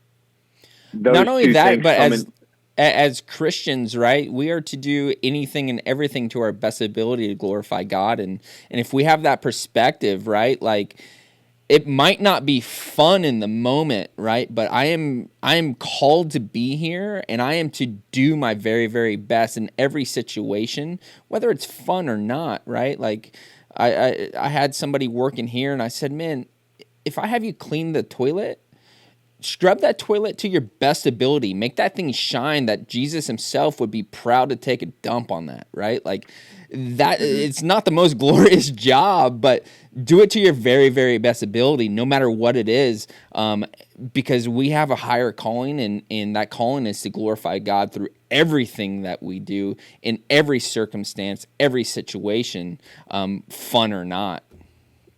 Yeah. And like, that's something that we go through as racers. Like, I've had times where I'll win a race and it's like, sweet, yeah, man, I felt like I did really good, and I felt like I did things the way that I practiced and made a little bit of money. Like, man, it's sweet. And then I've had other days where I've also won where I felt horrible, where I'm like, dude, thank goodness I won, but I felt like a squid out there. And we go through that up and down, and we lose sight of, I mean, at the end of the day, we did what we were supposed to do. We got a podium, and we're pissed off about the podium, but we gave it our best shot. But we're just so greedy at wanting to win, we lose sight of things that we did good, and we beat ourselves up or we are mad at the person that won because we just want to beat them so bad and run them into the ground. It's a roller coaster of emotions, but that's kind of the reality of it. And it's proof of how our personalities go up and down. How, I mean, we're unstable in our character at times. We're just kind of all over the place. And it just,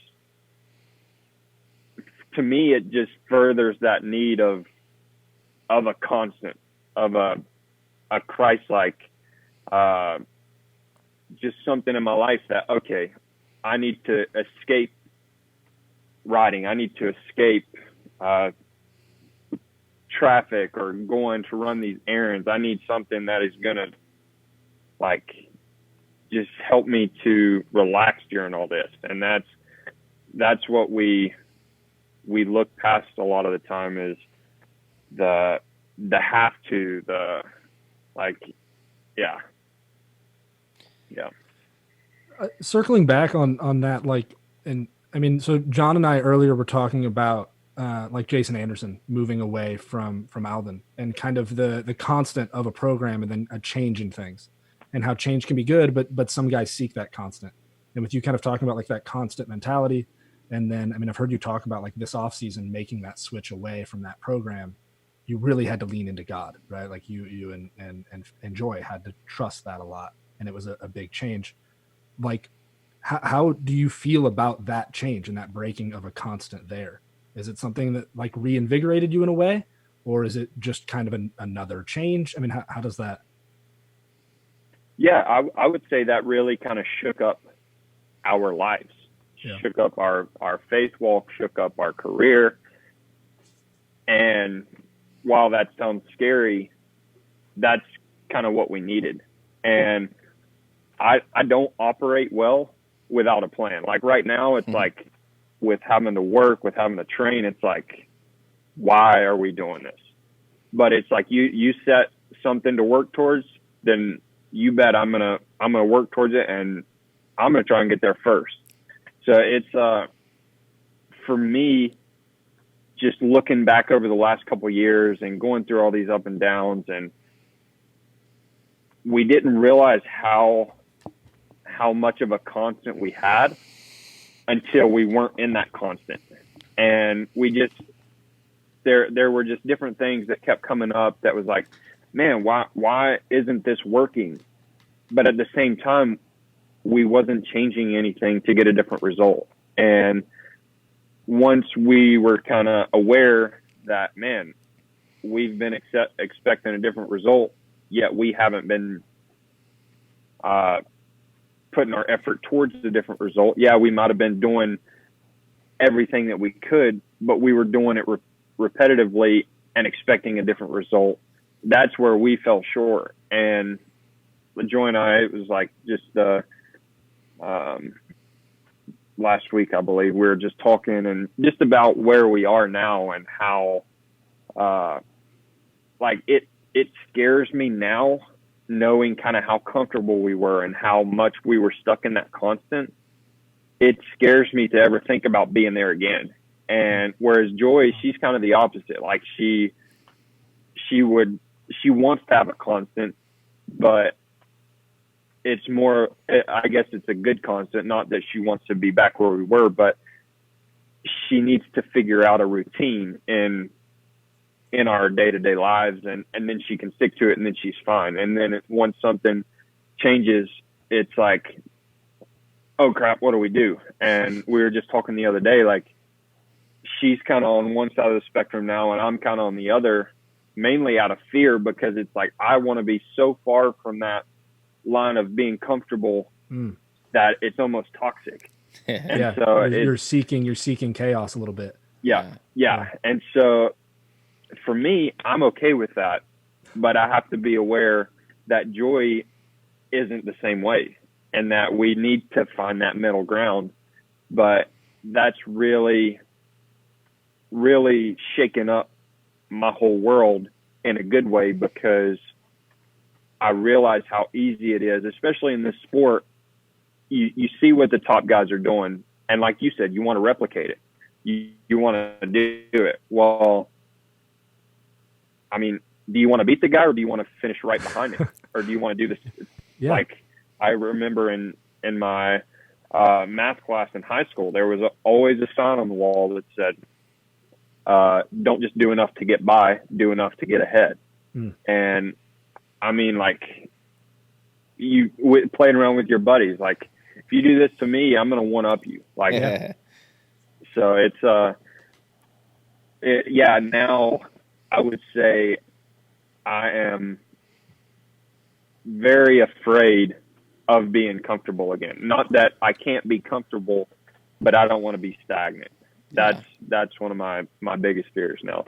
So with that, like it's something I've been really curious about having watched, and this is my first year in quite a while as like an actual spectator. So I could be like off on my reading of this, but it seemed like coming into this, like at Tampa, right? Like your win was pretty dominant, and I felt like this is like a different kind of Shane, not a new Shane, but a different Shane in some way. Then I look back at results and I realized that like my first year racing A1, you won A1 and San Diego, and then I think you're on the podium like the next 2 or 3 rounds. Like you were right there the whole time.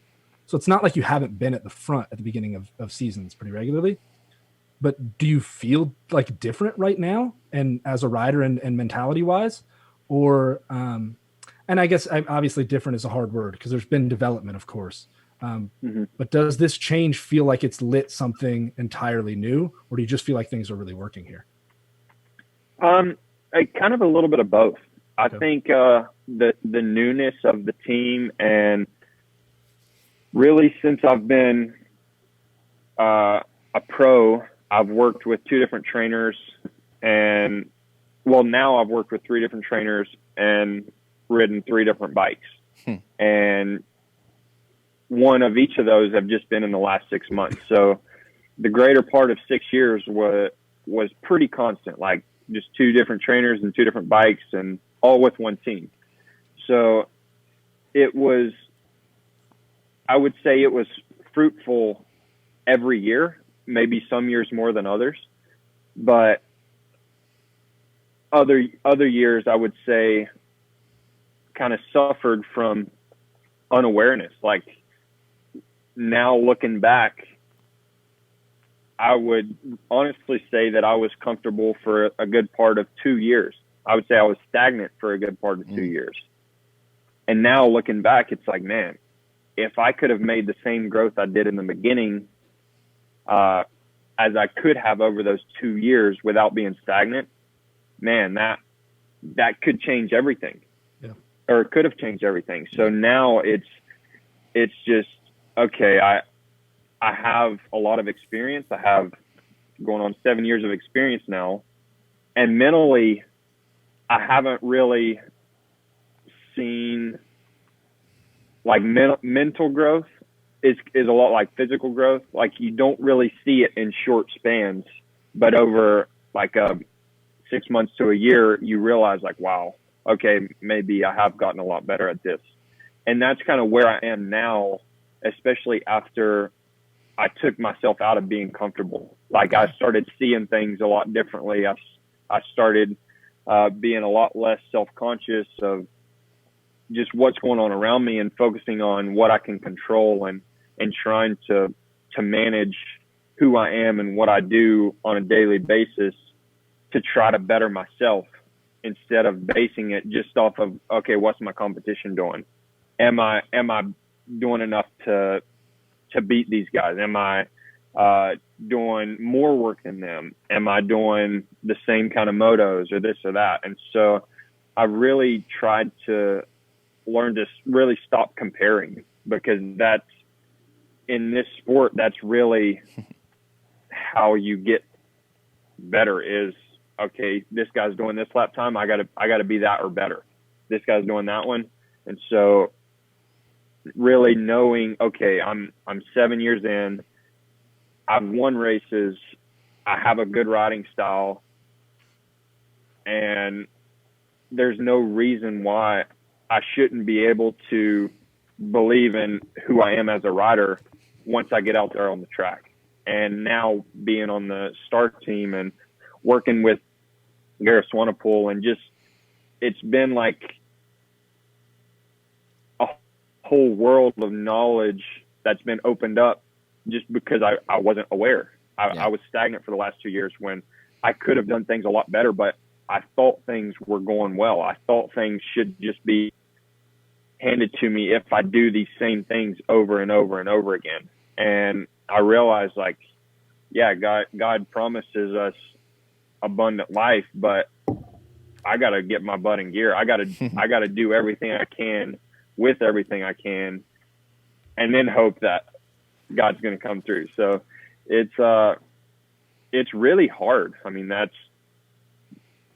it's hard to find that balance of, all right, God, I need your anointing today, but I'm going to go out and I'm going to do everything I can on practice day. And it's really been good with this team because there's always something to work on.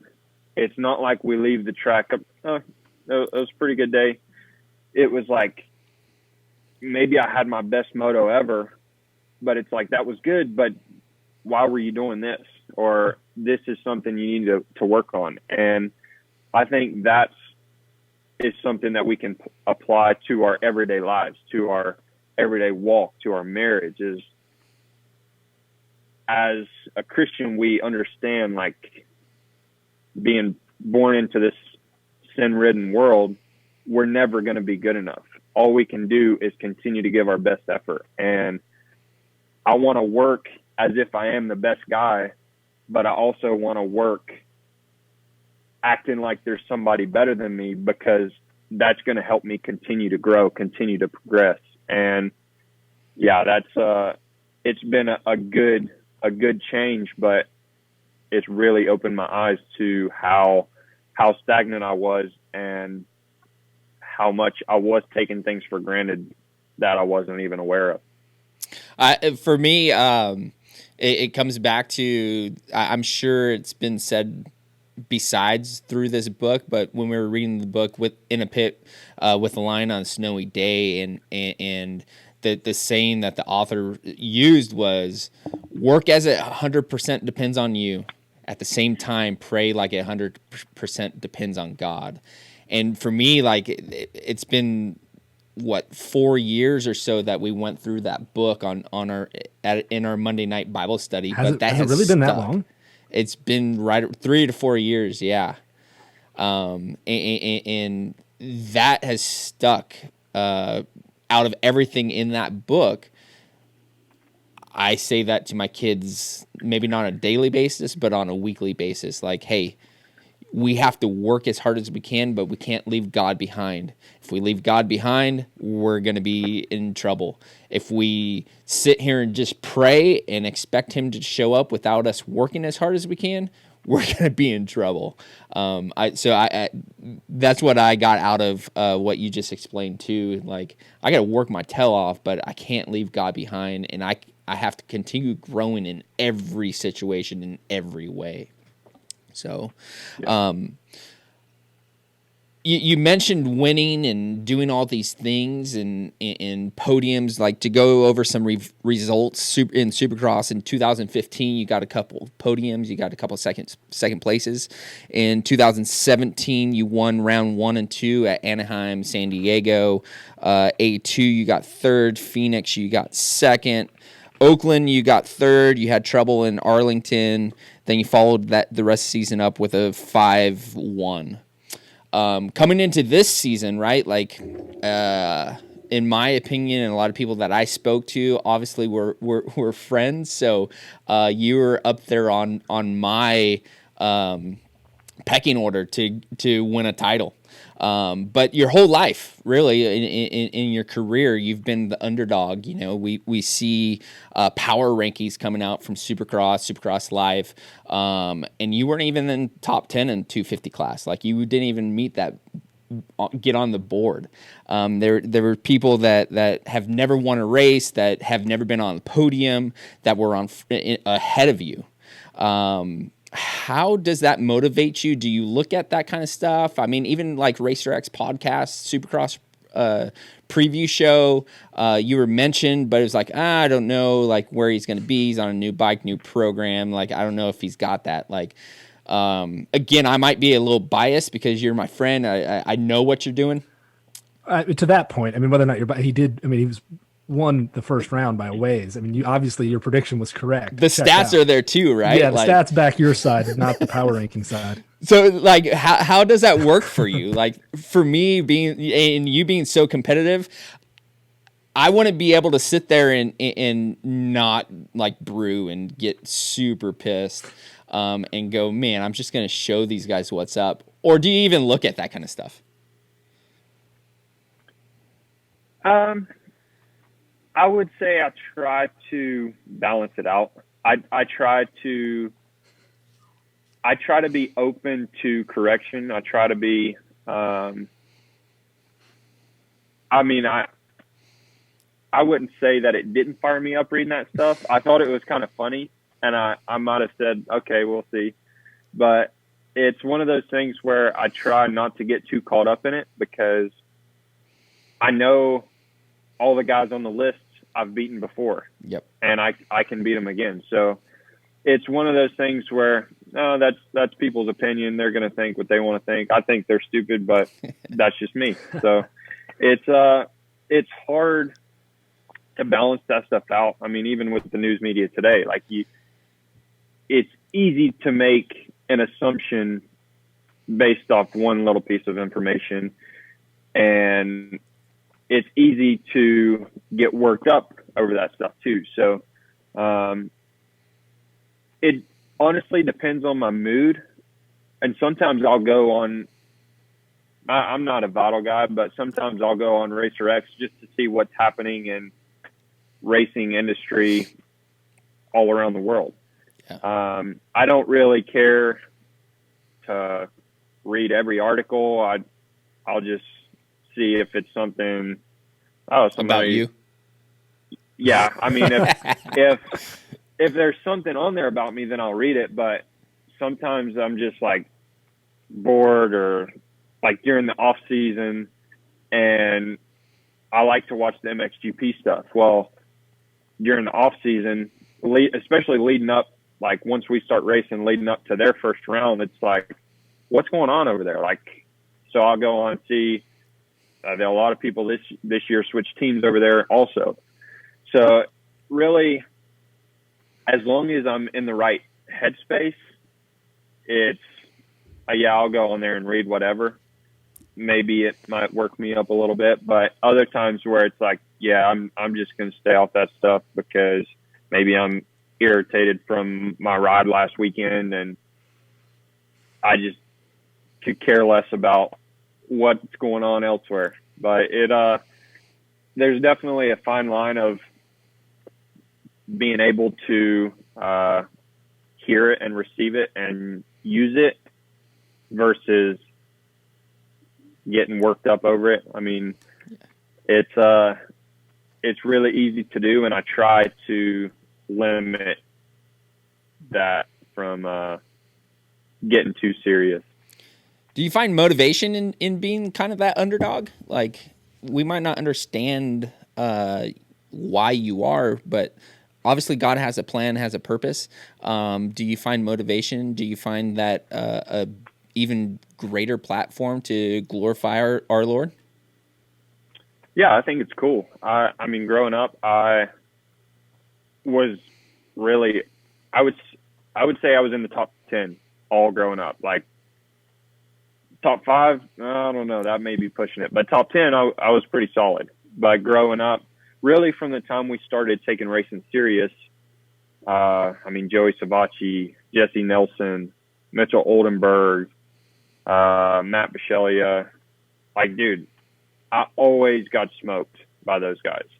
And my mom always told me, she's like, hey, those guys, once you can put in the time that those guys put in, you're going to be a lot better. And so I always kind of remembered that. Like, she's like, you'll shine when your time's ready. And so now, I mean, especially once I was on the TLD team, when I was teammates with Jesse and with Mitchell, I still looked at them as like above me. It's like, dude, I've always been beat by these guys. Like, but I'm still going to watch them. I'm still going to learn from them. And then there's been times where I have beaten them, but I still look at them like that they've all beat me. They've all been better than me. And I lose sight of that a lot. And it definitely motivates me. Even the 450 guys, it's like, I don't like being slower than 450 guys time wise. It's like, I feel like I should be at the top. I just hate getting beat by whoever it is. And so it really motivates me even during the week when we're not racing, during like off season, when one of my teammates is faster than me. It's like, that shouldn't happen. It shouldn't happen. Like, I'm very competitive, and I feel like I can be the best rider. I just have to remember to do the right things and to do things correctly around the track and to bring the intensity that I know that I can bring. And it's really hard to match that day to day. But motivation wise, I think riding with my teammates, riding public tracks, I think motivation stays there because I'm always like kind of being compared to other people. Like, this person's doing this good. Like, we need to work on this section. So it's okay. Well, I don't want that person to beat me. So let's go do it. So it's motivation. I don't think I really have a problem with that because I just hate getting beat at anything. Yeah. Piggybacking on coming into the season, like, again, maybe people did think you were one of the guys. Maybe they didn't, but publicly they didn't say you were. Here we are, 4 rounds into the East Coast.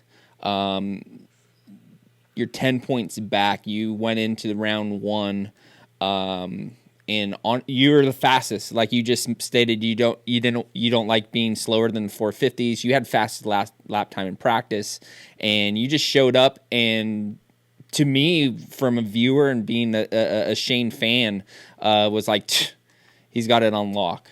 Nobody's going to touch Shane. This is going to be a ridiculous East Coast for him. What was your thoughts going into Tampa? And yeah. It was honestly hard. I felt like I was racing my first supercross again, like just because of everything being new. I mean, it's not that I was worried about it, but it's like, dude, this is my first race on a Yamaha. Like, I mean, I've practiced so much coming into this, but what if the race is different? Like, what if?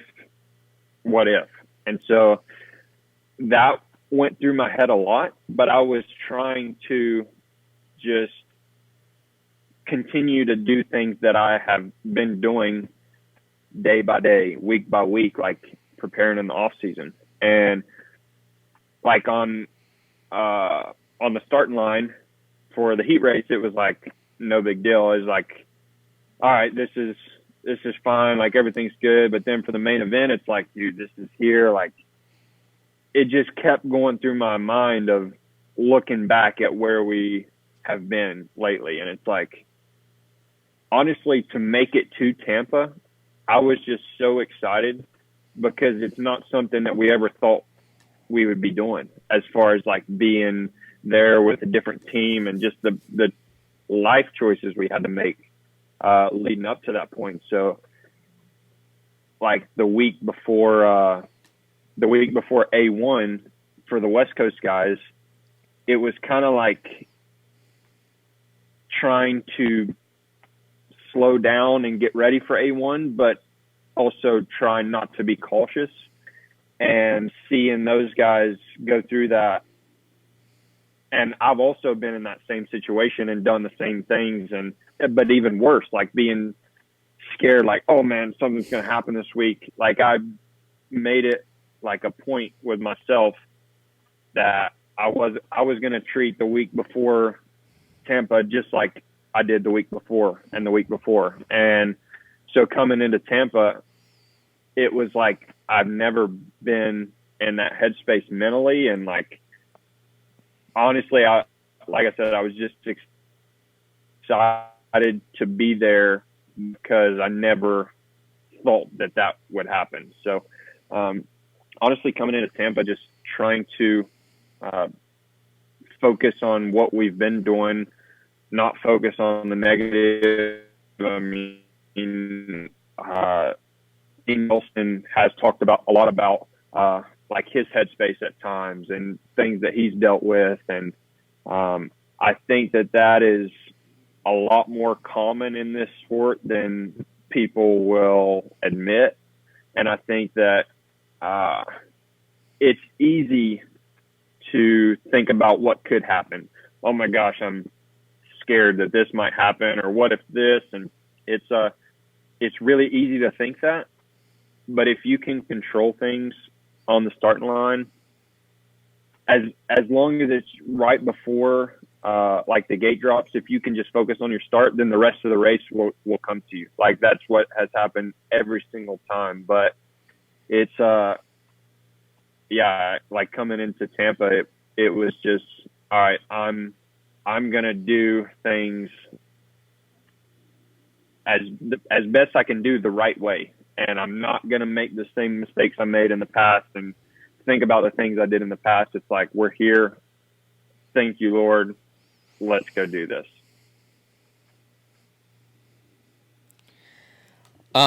With that, right, we're again 4 rounds into Supercross, kind of in a waiting pattern, 10 points back, not really knowing what's the future really holds. What's your mindset right now? What are plans from today to whatever might happen? Because we really don't know. With Supercross, motocross, are you going to the Supercross track next week? What does your week look like? Yeah, so we just got word on Friday of last week that Supercross may be coming back before outdoors. And so the team texted us in our group chat and said that this is a possible option. They're going to meet about it on Monday and we'll know more. And so they met about it on Monday, and there's not a definite answer, but they have something that they're going to work towards, which is they're going to do everything they can to race mid-May. So we're going to go back to Supercross now and shoot for mid-May. I guess that's really all any of us can do.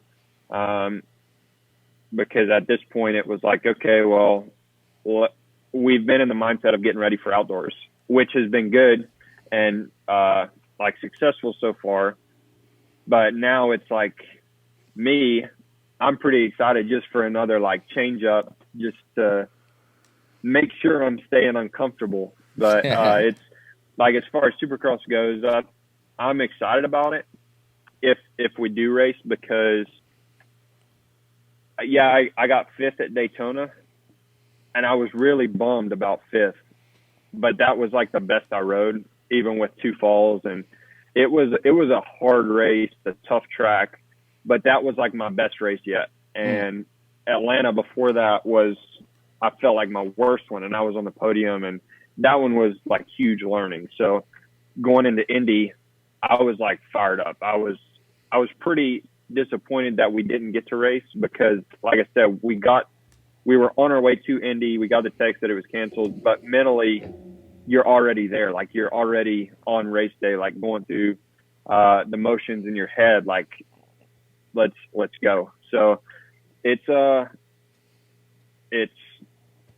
I guess exciting, like, all right, let's get back to work. I mean, we've made a good chunk of progress in this last month, but now let's take that back to the Supercross track after we've got some speed on outdoors and worked on some momentum stuff and just learn more about the bike and the team. Really, that's really what continues to progress for like myself, is just getting to learn the team more and the bike more. But I'm pretty excited to get back on Supercross and really just continue making that progress that we were making before we went to outdoors. On a purely racing side, it almost seems like somewhat opportune, not to like look for a silver lining and obviously the tragedy that's happening, but just on the racing side, the fact that like you came into this season, like you were saying, with almost like a hunger for chaos a little bit. Don't want to get stagnant, want to keep changing things up, and then come out, start the season strong, and then they're like, hey, pause the season. Hold on a minute. Oh, you're going outdoors. No, you're going back to Supercross. Yeah. Now you're going to go race most likely at the same stadium for, consecutive weekends with a change up, like things that we've never seen in the sport. It just feels opportune. Like it's kind of tailored to what your mindset was coming in a way. which is wild to think about. Yeah, and I think that helps me out, honestly. Like I said, it's easy to, like, coming into Tampa, it was like I had this one mindset. Well, then, like, once you get the red plate, once you get the first race out of the way, and like I felt like I rode good at Tampa, but then, like, all right, we got to learn to replicate that. Well, that's also new for me. Like, I've never been where I am physically, like fitness wise. I've never been where I have been or where I am now mentally.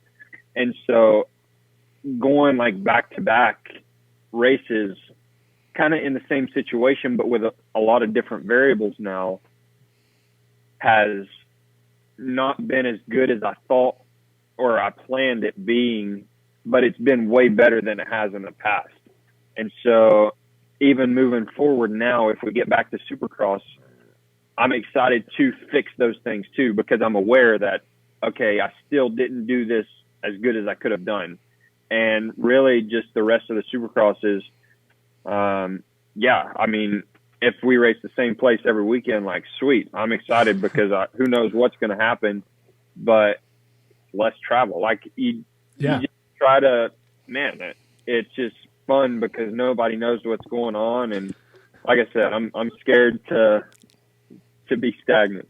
No, and I mean, exactly. It's so different. It's so much something we've never seen. I feel like if I was a guy coming into the season, like, man, I can't wait to just click off the buttons. I can't wait to just keep things going in motion. And then this happened, you'd be having a panic attack. It'd be over, right? But that kind of like open-mindedness of my constant is elsewhere.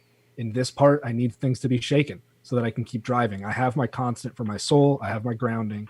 And as long as I'm striving in that and seeking that, like, all this other stuff changing just keeps me on my toes. It's it opens you up to like some exciting opportunities coming up, right? I think that's huge what you touch on, Zach. Like, the one constant that is always there is our faith, right? Yeah. There can be chaos all around us. Like, we see fear, we see all these things happening with this COVID thing, and people being fearful. But the one constant for us Christians is Jesus, right? I'm not fearful because I know in the end what happens, right? And that one constant, everything could be crazy around us. Touching on Shane's what's in front of the guys racing Supercross or motocross, like, it's chaos. We don't know what's in front of us, but the one thing that we could hold on to and always hold on to is Jesus, and that's the one constant that is always there, always consistent, and we can always trust and grab a hold of and know the outcome's going to be okay. Yeah, and that, like, kind of along with like all the chaos going around, like, for me, I don't want to get stagnant because things turn ritualistic, and I've never believed in doing the same things over, like, ritualistically, and getting the same things even when there's big variables change. And so with that, it's like going into seasons before, you have this plan. All right, this is how it's going to go. Well, when that doesn't go the way that you plan, then you get irritated, then you get upset, then you get embarrassed, then it's like just like tunnel vision out and just focusing on the sorrow of how bad your life sucks and how, man, I can't do anything right. But when you're open to, okay, well, anything can happen right now, but I'm going to do everything I can, it's like kind of what Dave Ramsey talks about with your emergency fund. Like, when a financial crisis hits, at that point, it's only an inconvenience. It's no longer a crisis because you have taken the necessary steps to be prepared for it. And by coming in with that open-mindedness, it's like, oh, well, I didn't really plan on this happening, but I was aware that something could happen. So this is just an inconvenience. It's not a, oh crap, everything's ruined, nothing's going right. And so it's that's kind of where I'm trying to focus on, is just, you know what, stuff happens, and I'm not exempt from that. So let's see. Cool. That's going to bring us to the final part of our show here. We're going to finish up every show with our final 5, which are just going to be 5 questions for you to answer. Kind of fun. Maybe Swanee's listening and going to be bummed on your favorite cheat food. What do you find glorious after a victory? After a victory, honestly, something I've learned is, especially after outdoors, when I'm dehydrated, when I'm worn out, my stomach does not do good with junk food. Oh, like, not even junk food, but just like fried chicken or like, I try to eat like halfway good at least, but at the same time, it's like, just give me food. I'll eat anything at this point. But my favorite food is probably Rocky's Hot Chicken Shack. It's the perfect fried chicken. It's in Asheville, North Carolina, so I don't really ever get to eat it. But I actually got to eat that after I won Muddy Creek a couple years ago, just because we flew out of Asheville. But that's my favorite. All right. What's your biggest pet peeve? My biggest pet peeve is honestly, that's hard. I don't feel like I get upset that much over little stuff. Should we ask Joy? I would say, yeah, she could tell you some stuff, but I would say probably people treating dogs like humans. That might be my biggest pet peeve. How do you feel about that, dogs Zach? like humans is your biggest pet peeve? Yeah. I really thought you were going to say the opposite, man. What do you treat your dog like? A dog. If not a brother. Well, yeah, that's what I'm saying. I mean, the dog shouldn't be in your bed with you. The dog shouldn't be on the couch with you. The dog should know its limits.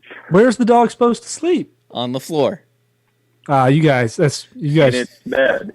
I'll take your dog. Or its own bed. Yeah, I like that. My dog has her own bed. Yeah. I'm not with it. Yeah. Yeah. And that's a personal opinion. That's a preference. Yeah, that's his pet peeve, you know? His biggest pet peeve, he just totally softened up, told me it was okay. He doesn't mind that I do it. What is the one thing you're most picky about, either bike setup or your gear?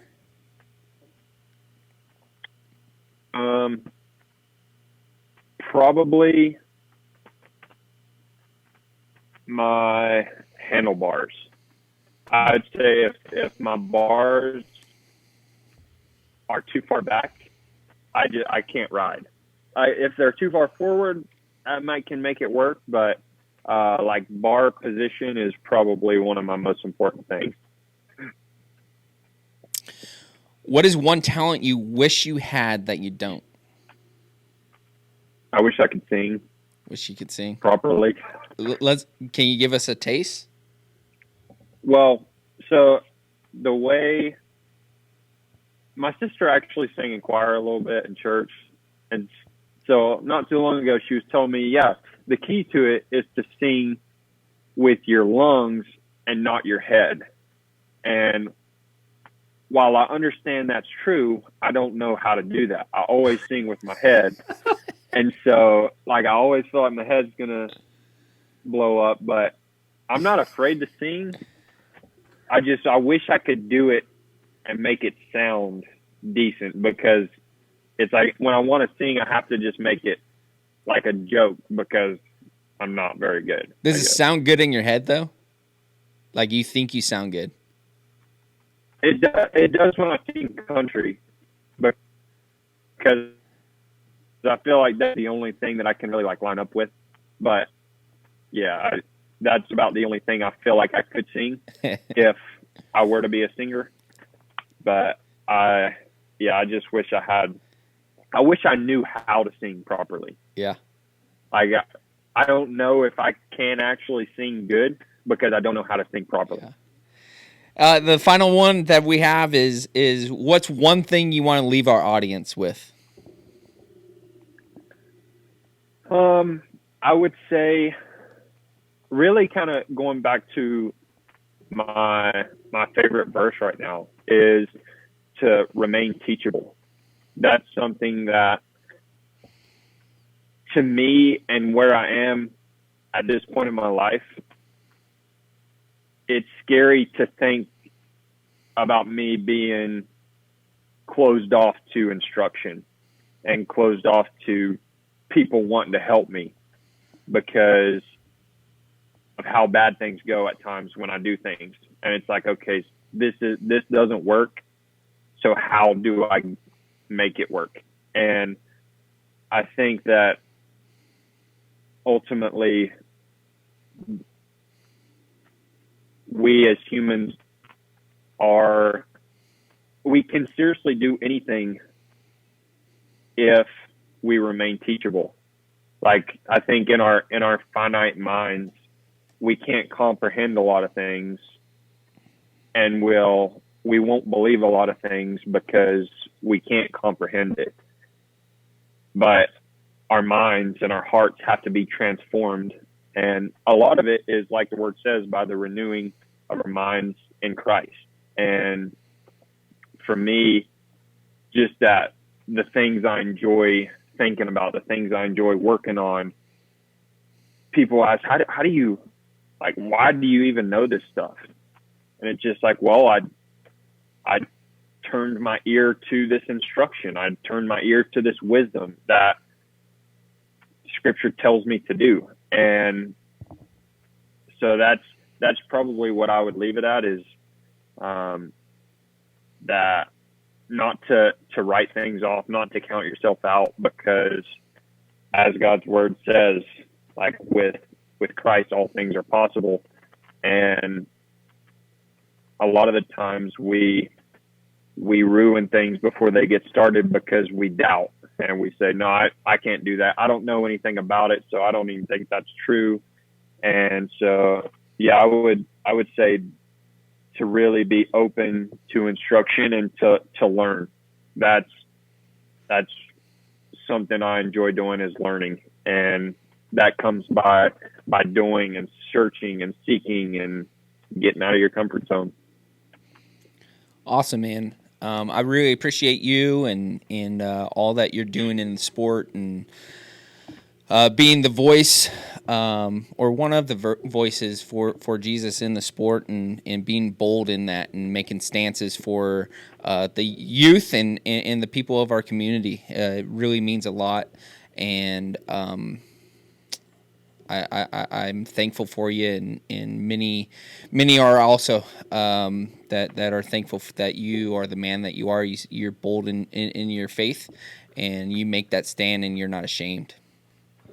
Absolutely. I second that. I mean, as someone that raced against you growing up and then raced against you as a professional, it was always nice to have someone to look to for kind of an example of how that can be done at the top level and still show your faith. Yeah, no, it's awesome, man. And thank you so much for your time this morning, for giving us this much of your time. Then again, your time maybe isn't so precious these days. It seems like you've got an abundance of it. But anyhow, this has been fun. Yeah, no, I appreciate you guys. Thanks for just time to get to talk about more than just moto. I mean, PanicREV is about faith, family, and moto, and I think that really circles everything together. And I think that's important to know things about people that do moto, because there's some characters out there that you'd be surprised they got to where they are.